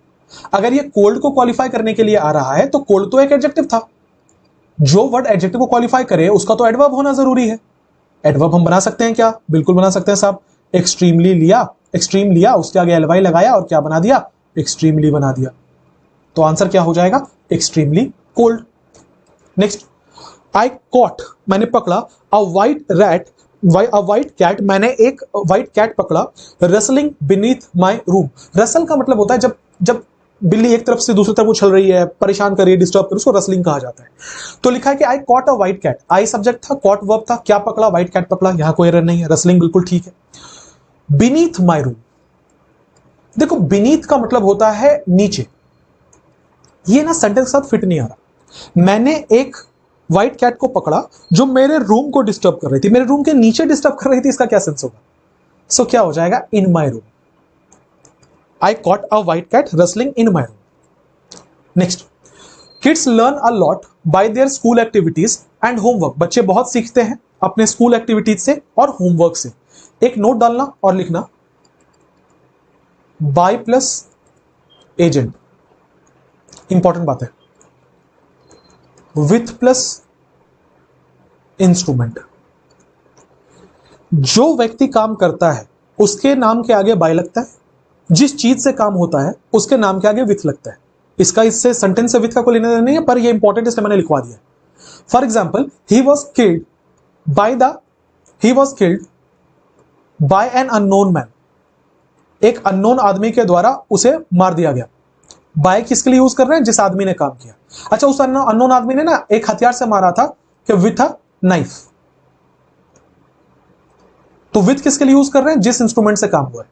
इसका मतलब जो व्यक्ति काम करेगा उसके आगे बाय लगेगा, जिस चीज से काम किया जाएगा उसके आगे विथ लगेगा। अब मैं यहां क्यों समझा रहा हूं? लिखा हुआ था kids learn a lot by their school activities. क्या बाय लगा के हम कोई किसी व्यक्ति के बारे में बोल रहे हैं? नहीं, हम कह रहे हैं बच्चे बहुत सीखते हैं। किस चीज से सीखते हैं? स्कूल एक्टिविटीज और होमवर्क से। तो यहां पे बाय क्यों लिख रहे हो? फिर थ्रू लिखो, जिसके द्वारा काम किया जाता है उसके लिए तो थ्रू लिखेंगे। तो थ्रू देयर स्कूल एक्टिविटीज, या फ्रॉम भी कर सकते हो कि फ्रॉम देयर स्कूल एक्टिविटीज। तो यहां पे बाय सेंस फिट नहीं आ रहा। अगला, select the grammatically correct sentence, इनमें से कौन सा ग्रामेटिकली करेक्ट है ये हमें ढूंढना है। लिखा है I would like to spend an evening near pool with a cup of coffee. Second, I would like to spend an evening near pool with cup of coffee. देखो विथ कप ऑफ कॉफी तो नहीं होगा, क्योंकि आप cup को गिन सकते हो, ये काउंटेबल है, तो वही वाली आई एम बॉय वाली बात है, इसके आगे कोई ना कोई आर्टिकल तो आएगा। I would like to spend a evening, evening के साथ एन लगता है, ये भी नहीं हो सकता। I would like to spend an evening near a pool with a cup of coffee, ये भी हो सकता है। ए में है I would like to spend an evening near pool with a cup of coffee. अच्छा, यहां पे नियर अ पूल ज्यादा अच्छा लग रहा है ना, कि एक पूल के किनारे। आंसर क्या होगा? Option number D. अगला, if you live in a foreign country you should try and learn language. अगर आप किसी अनजान शहर में, अनजान देश में रहते हो, इफ यू लिव, यू के साथ लिव आएगा, बिल्कुल ठीक है। इन अ फॉरेन कंट्री, बिल्कुल ठीक है। You should try, should model है, उसके साथ बेस फॉर्म लगेगा, बिल्कुल ठीक है। You should try and learn language, आपको कोशिश करनी चाहिए और भाषा सीखनी चाहिए, है नहीं, आपको भाषा सीखने की कोशिश करनी चाहिए। So you should try and learn, नहीं, you should try to learn language. देख रहे हो कितना बच्चों वाला सवाल पूछा गया, एकदम कॉमन अंडरस्टैंडिंग है। जो भी थोड़ा बहुत रीडिंग करता है एकदम उठा उठा कर फेंकेगा ऐसे सवालों को।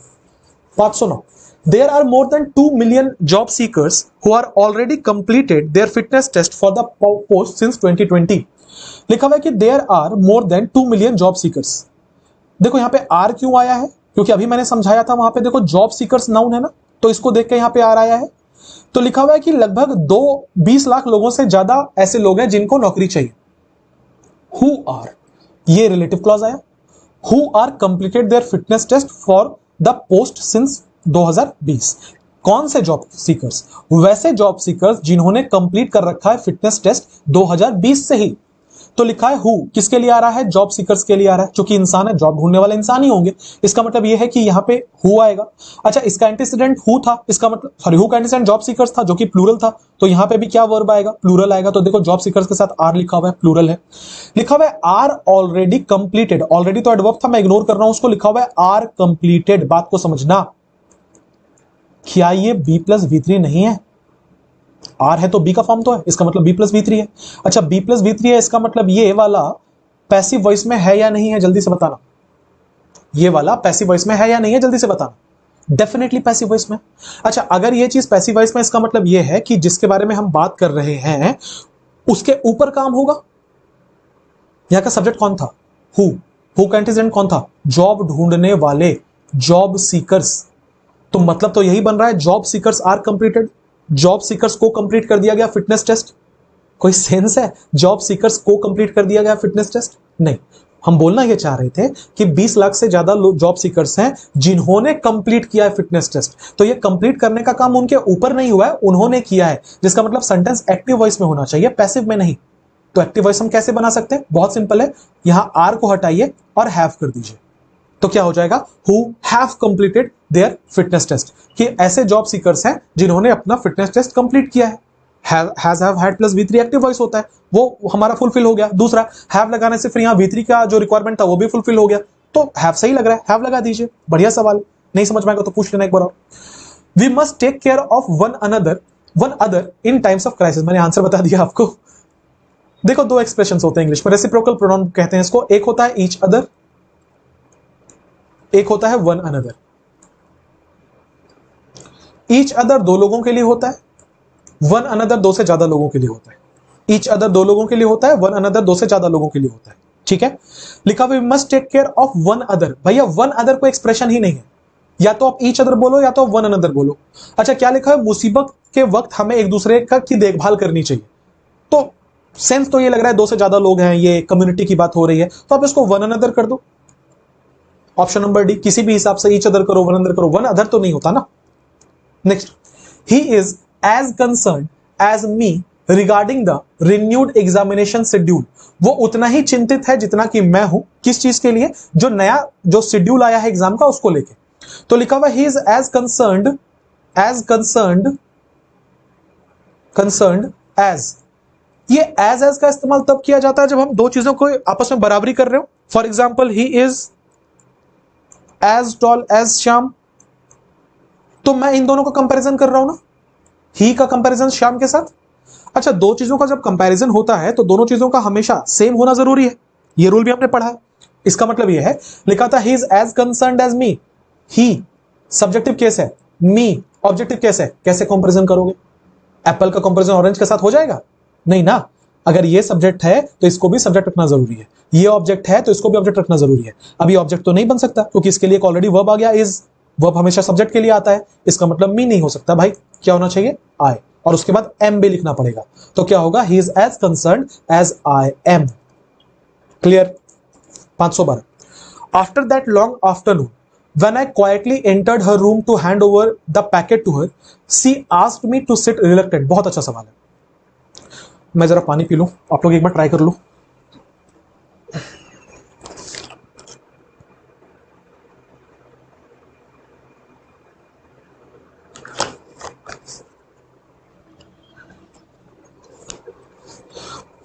देखना, लिखा है कि आफ्टर दैट लॉन्ग आफ्टरनून, लंबे आफ्टरनून के बाद, when I quietly entered her room, जब मैं चुपचाप से उसके रूम में पहुंचा।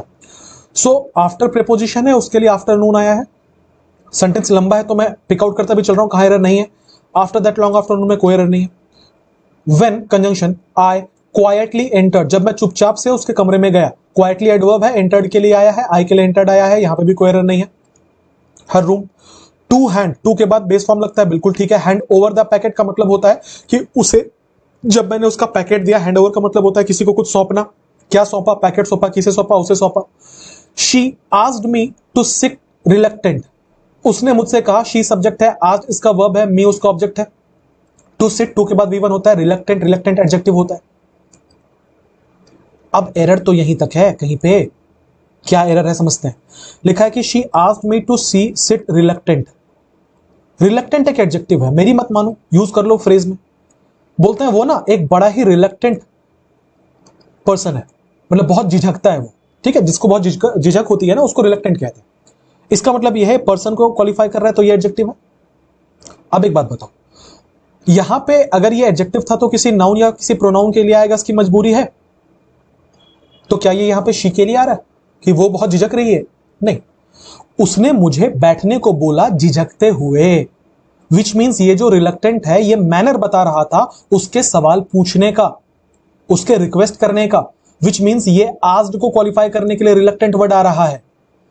अगर ये आस्क्ड को क्वालिफाई करने के लिए आ रहा है तो फिर ये एडजेक्टिव थोड़ी ना हो सकता है। ये क्या होगा? ये एडवर्ब होगा, जिसका मतलब ये है कि she asked me to sit reluctant नहीं होगा, एलवाई लगा के रिलक्टेंटली बोलेंगे। हालांकि ये अधूरा सेंटेंस है। क्यों? देखो, एडवर्ब ऑफ मैनर जो होता है ना, एडवर्ब ऑफ मैनर जो होता है, ये किसी भी सेंटेंस में या तो मेन वर्ब के बाद लिखाता है, मेन वर्ब के बाद लिखाता है, शॉर्ट में लिख रहा हूं, या अगर उस सेंटेंस में ऑब्जेक्ट हुआ तो ऑब्जेक्ट के बाद लिखाता है। यहां देखो, सेंटेंस को अगर मैं तोड़ू तो क्या था? शी सब्जेक्ट था, आस्क्ड मेन वर्ब था, मी ऑब्जेक्ट था, तो ये रिलक्टेंटली जो है ना, ये यहां होना चाहिए। मतलब इसका जो पोजीशन है, इसका जो पोजीशन है वो यहां होना चाहिए। She asked me reluctantly to sit. आप बोलेंगे सर अभी जो लिखा है वो गलत है क्या? हाँ जी, थोड़ा सा गलत हो जाएगा। क्यों पता है? जब आप ये बोलोगे ना, she asked me to sit reluctantly, इसमें ये जो रिलक्टेंटली है ये टू सिट को क्वालिफाई करने लगेगा। अब ये है तो इन्फिनेटिव, पर हर इन्फिनेटिव आधा वर्ब तो होता ही है, तो ये रिलक्टेंटली ना टू सिट को क्वालिफाई करने लगेगा, जिसका मतलब होगा उसने मुझसे कहा कि झिझक के बैठो, ये बैठने के तरीके को बताने लगेगा। जबकि सेंस इसका बन रहा था कि उसने मुझे झिझक के साथ पूछा, झिझक के साथ कहा कि बैठो, तो ये आस्क्ड के लिए आना चाहिए, ना कि टू सिट के लिए। अगर हमने यहीं पे चेंज करके पोजीशन यहीं छोड़ दिया, इसका मतलब होगा ये टू सिट के लिए आ रहा है, राइट? आना चाहिए आस्क्ड के लिए। तो आंसर क्या होगा? आंसर होगा कि यहां पे she asked me reluctantly to sit. बढ़िया सवाल था। Next, the police could not hold on the people for long as they gathered in large number. Police plural है, यह बात ध्यान रखना, पुलिस हमेशा प्लूरल होता है। कुड मॉडल है, मॉडल के बाद बेस फॉर्म होता है, तो होल्ड ऑन लिखा हुआ है। किससे होल्ड ऑन करना? पीपल को। फॉर लॉन्ग, लंबे समय तक। एज, बिकॉज के सेंस में कंजंक्शन है। दे सब्जेक्ट, गैदर्ड पास्ट टेंस, यहां भी कुड, यहां भी गैदर्ड, बिल्कुल ठीक है। इन लार्ज नंबर्स, पुलिस रोक नहीं पाई लोगों को बहुत लंबे समय तक, क्योंकि बहुत ज्यादा संख्या में जमा हो गए थे। तो यहां पे हमने क्या यूज किया है? Hold on. सवाल यह है कि क्या फ्रेजल वर्ब होल्ड ऑन सही है? आइए, फ्रेजल वर्ब आया तो मैंने अलग से स्लाइड लगा दिया। होल्ड ऑन का मतलब होता है टू कंटिन्यू, टू वेट और कंटिन्यू डूइंग समथिंग। आप जो भी कर रहे हो उसको करना जारी रखना या किसी चीज को पकड़ के रखना, उसको होल्ड ऑन बोला जाता है। जबकि होल्ड बैक का मतलब होता है टू रिस्ट्रेन और प्रिवेंट समथिंग, किसी चीज को होने से रोकना या किसी चीज की रोकथाम करना, उसको होल्ड बैक बोलते हैं। अब जरा सेंस देखा, मैं इसको डिटेल में फ्रेजल वर्ब में पढ़ाऊंगा, ठीक है? तो यहां क्या लिखा हुआ था? The police could not hold on the people. अभी जब मैंने फ्रेजल वर्ब का वीडियो यूट्यूब पे डाला तो एक बच्चे ने सवाल पूछा, डाउट, जो जेन्युइनली डाउट हो सकता है कि सर आप फ्रेजल वर्ब पढ़ाएंगे या हमें यूट्यूब से करना है? तो मैं बता दूं कि यूट्यूब पे मैं जो भी वीडियो डाल रहा हूं, ये वंस एंड फॉर ऑल बता रहा हूं, यूट्यूब पे मैं जो भी वीडियो डाल रहा हूं उसका आपके कोर्स से कुछ लेना देना नहीं है। यूट्यूब अलग एंटिटी है, आपका कोर्स अलग एंटिटी है। कोर्स में जितनी बातें आपको बताई गई थी ड्यूरिंग द ओरिएंटेशन क्लास या जब मैं बैच प्रमोट कर रहा था, वो सारी बातें फॉलो की जाएंगी, जितने क्वेश्चंस बताए गए वो सब कराए जाएंगे, उसका यूट्यूब से कुछ लेना देना नहीं। हाँ, मेरा यूट्यूब पे भी बहुत यूजफुल कंटेंट जाता है, तो अगर आप फॉलो करना चाहते हैं वेल एंड गुड, अगर आप नहीं फॉलो करना चाहते हैं तो कोई बात नहीं। जो फ्रेजल वर्ब मैं यूट्यूब पे पढ़ा रहा हूं वो यूट्यूब कंटेंट है, आपको फ्रेजल वर्ब मैं अलग से पढ़ाऊंगा, ठीक है? आपको अगर मैं कल को मान लो कि एक्टिव पैसिव यूट्यूब पे पढ़ाता हूं तो इसका मतलब ये नहीं कि मैं कोर्स में नहीं पढ़ाऊंगा, मैं कोर्स में भी पढ़ाऊंगा, ठीक है? तो यूट्यूब अलग चीज है, आप फॉलो कर रहे हो अच्छी बात है, नहीं कर रहे अच्छी बात है, उसका इससे कुछ लेना देना नहीं है, ठीक है? तो दोनों को मिक्स मत कर लेना। मैंने किसी को नहीं बोला है, अभी तक इतने क्लासेस हो गए, मैंने कभी किसी को नहीं बोला कि ये वाला यूट्यूब पे पढ़ा दिया है जाके देख लो, कभी नहीं बोला। अगर वो आपके कोर्स का पार्ट है, और आगे भी नहीं बोलूंगा, अगर कोर्स का पार्ट है तो ये कोर्स में पढ़ाया जाएगा। हाँ, अगर कोर्स का पार्ट नहीं है और अलग से मैंने कुछ पढ़ाया हुआ, फॉर एग्जाम्पल कल को मैं एक चैप्टर ही पढ़ा दूं यूट्यूब पे और आप मेरे से उस चैप्टर का डाउट पूछो, तो मैं ये बोल सकता हूं कि भैया वहां देख लो, मैं नहीं पढ़ाया, दूसरे टीचर का क्यों देखोगे, मेरा ही देख लो अगर मेरा समझ में आ रहा है तो। पर आपके कोर्स में जितनी चीजें बोली गई हैं वो मैं मतलब यूट्यूब पे कभी नहीं बोलूंगा रेफर करो, ठीक है? यही पढ़ाऊंगा आपको, इस चीज के लिए निश्चिंत रहना। एनीवेज, सो यहाँ पे होल्ड ऑन नहीं, होल्ड बैक होगा, ठीक है? अभी मैं जो पढ़ा रहा था यहाँ पे होल्ड बैक होगा, कंट्रोल करने की बात की गई थी। 514 पे आते हैं, लिखा the students were able to get better from college early so they went to the movies. The students plural है, वर आया है इसके लिए। एबल टू, गेट बेटर का मतलब होता है किसी चीज का फायदा उठाना, तो लिखा है कि the students were able to get better from college, student जो है वो फायदा जल्दी उठा पा रहे हैं कॉलेज का, इसलिए वो मूवीज चले गए। नहीं, कोई सेंस नहीं है, ठीक है? क्या होना चाहिए? The students were able to get early from college, students जो है वो जल्दी निकल गए कॉलेज से, सो आप वहां पे गेट अर्ली कर दो। Next, restoring soil health would help at mitigate the effects of climate change. Already मैंने आपको पढ़ाया है, ठीक है? पूरा ध्यान आपका आपकी स्क्रीन पे। क्या ये मैंने आपको नहीं पढ़ाया है कि हेल्प एक ऐसा वर्ड है जिसके बाद आमतौर पर बेयर इंफिनिटिव लगता है,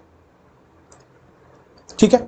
बेयर इन्फिनेटिव को लेके बहुत लोगों का डाउट था। लास्ट क्लास जब मैंने पढ़ाया था तो एक बच्चे ने बोला था कि सर एक स्लाइड में बता दीजिए, तो मैंने एक स्लाइड में पूरा बता दिया है। सुनो एकदम ध्यान से, इस स्लाइड को जी जान से याद रखना। कहां कहां बेयर इन्फिनेटिव आता है? बेयर इन्फिनेटिव का मतलब है V1 लगता है, केवल V1 लगता है। पहला, मॉडल्स के साथ हमेशा V1 लगेगा। Can, could, may, might, shall, should, will, would, must, इन सब के साथ हमेशा V1 लगता है। आई कैन, डिड इट कभी नहीं होता, आई कैन डू इट होता है। दूसरा, पॉजिटिव वर्ब्स जो है जैसे कि लेट हो गए, मेक हो गए, इनके साथ हमेशा बेयर इन्फिनेटिव आता है। फॉर एग्जाम्पल हम लोग बोलते हैं कि ही वॉज, जैसे हम लोग बोलते हैं ना कि he didn't let me touched him, तो टच्ड नहीं होगा, टच होगा। ठीक है। सो लेट और मेक के बाद हमेशा बेयर इन्फिनेटिव आता है। इसके अलावा जो वर्ब्स ऑफ परसेप्शन है, पढ़ाया है मैंने आपको, see, watch, hear, notice, feel, help, इसमें आता है, जिनके साथ हमेशा बेयर इन्फिनेटिव आएगा। राइट। आपको याद होगा मैंने बताया था कि इसके बाद आईएनजी भी लगता है। अगर आपने आईएनजी लिखा, हर वीडियो में ऑलमोस्ट मैं पढ़ा रहा हूं, अगर आपने आईएनजी लिखा इसका मतलब आपने वो पूरा प्रोसेस नहीं देखा है, जस्ट उसे होते हुए देखा है। जबकि अगर आपने उसमें बेस फॉर्म लगाया तो इसका मतलब होता है आपने वो पूरा काम होते हुए देखा, याद आ रहा होगा आपको। इसके अलावा हेल्प के साथ बेयर इन्फिनेटिव लगता है, कभी कभी उसमें 2+V1 भी होता है। ठीक है। बट हमारे एरर के पॉइंट ऑफ व्यू से हम लोग ये मान के चलेंगे हेल्प के बाद बेयर इन्फिनेटिव आता है।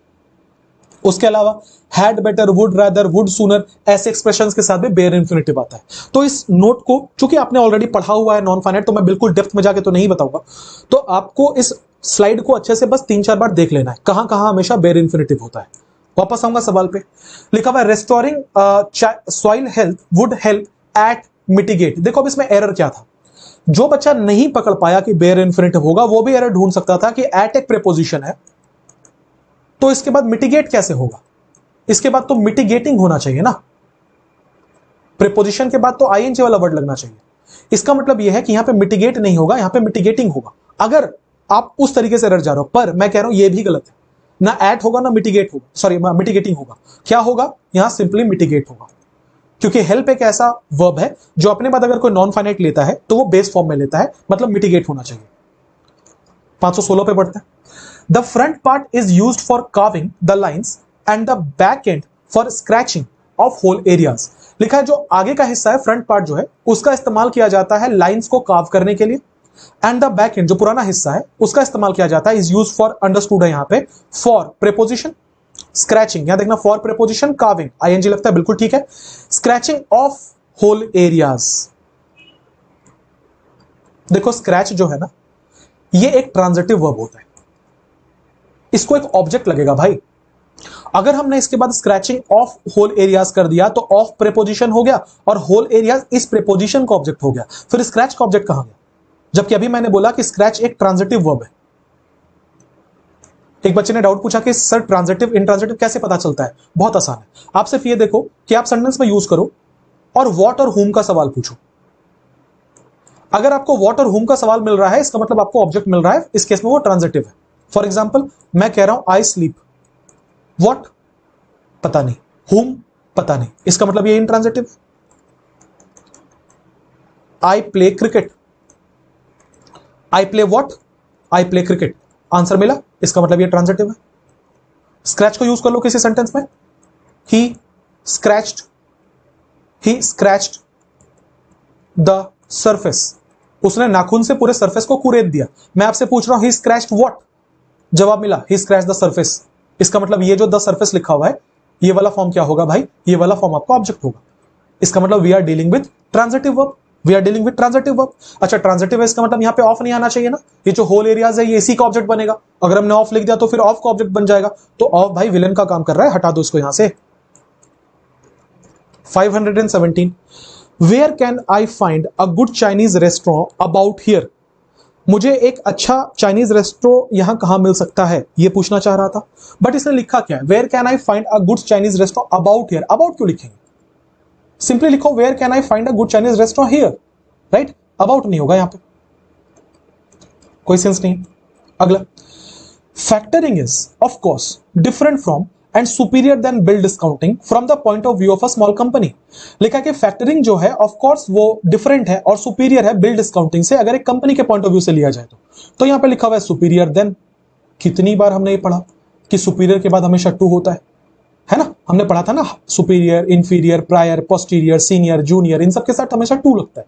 तो क्या हो जाएगा, यहां पे देन को हटा के टू हो जाएगा। अगला, companies will go after one other.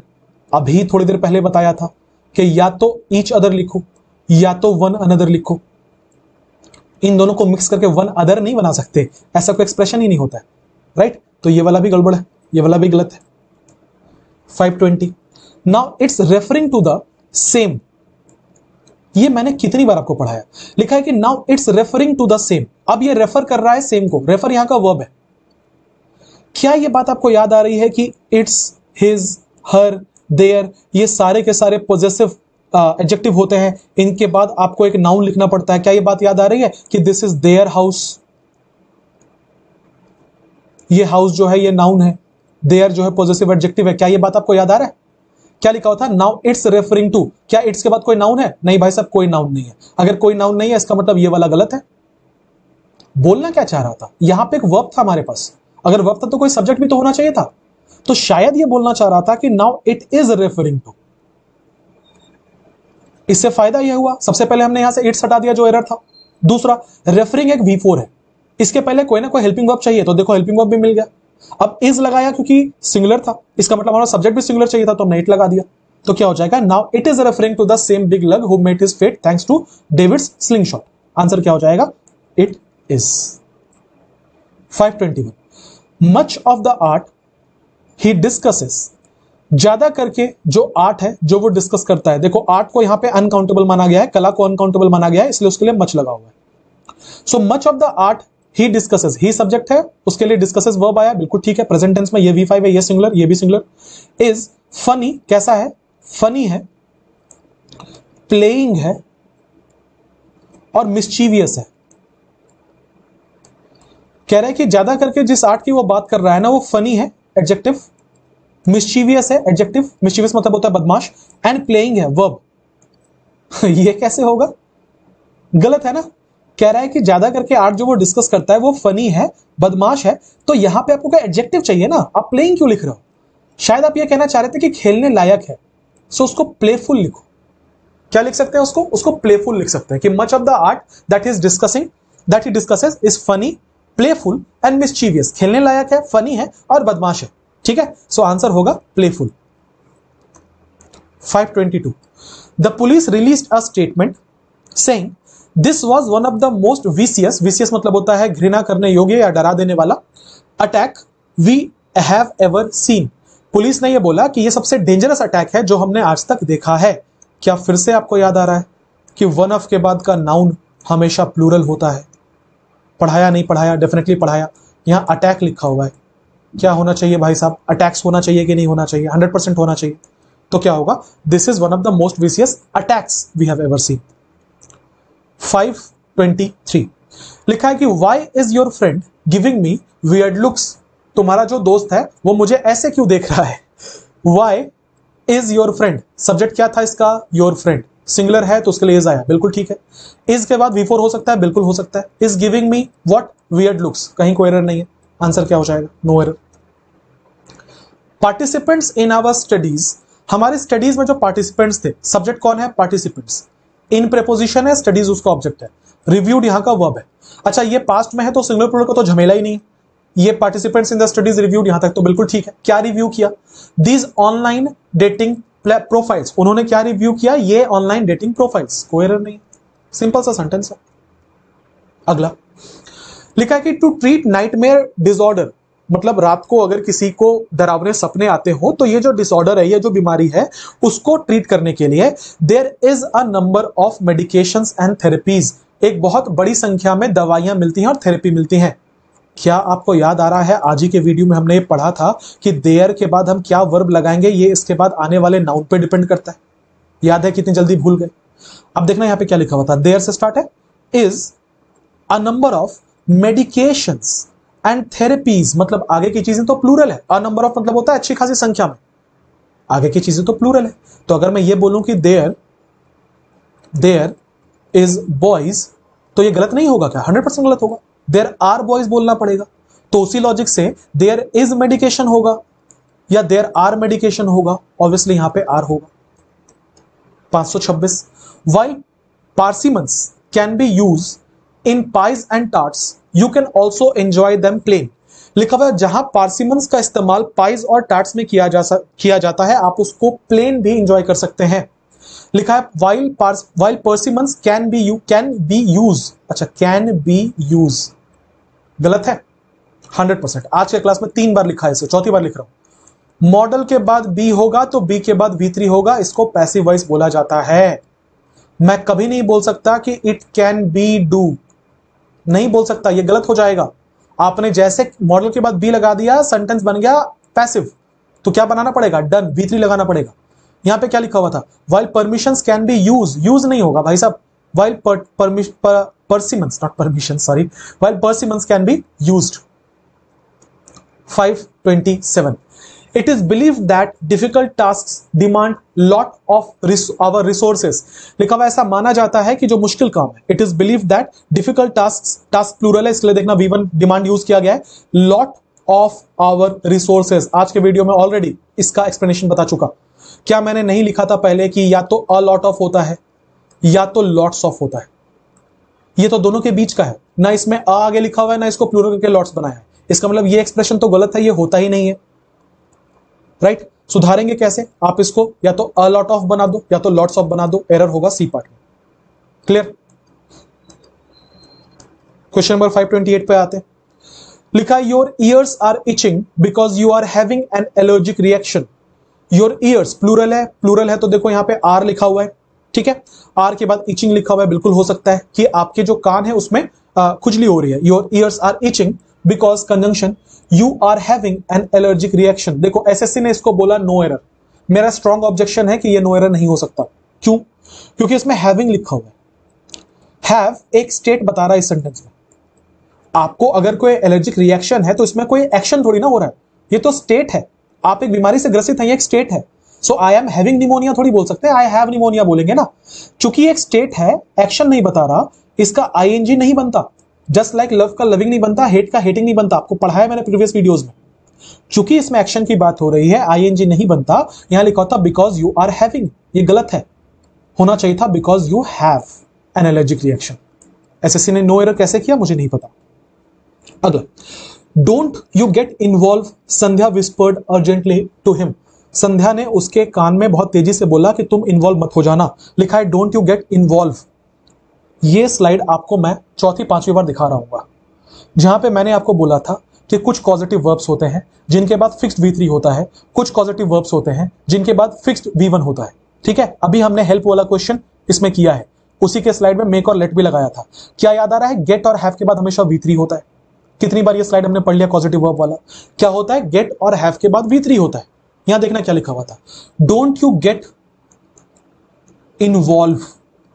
भैया इन्वॉल्व नहीं होगा, इन्वॉल्व्ड होगा, मतलब आंसर क्या होगा, don't you get involve, option number B. Last question पे आते हैं, क्वेश्चन नंबर 530। लिखा है कि never put off until tomorrow what you can do today. आप आज जो कर सकते हैं ना उसे कल पर मत टालो।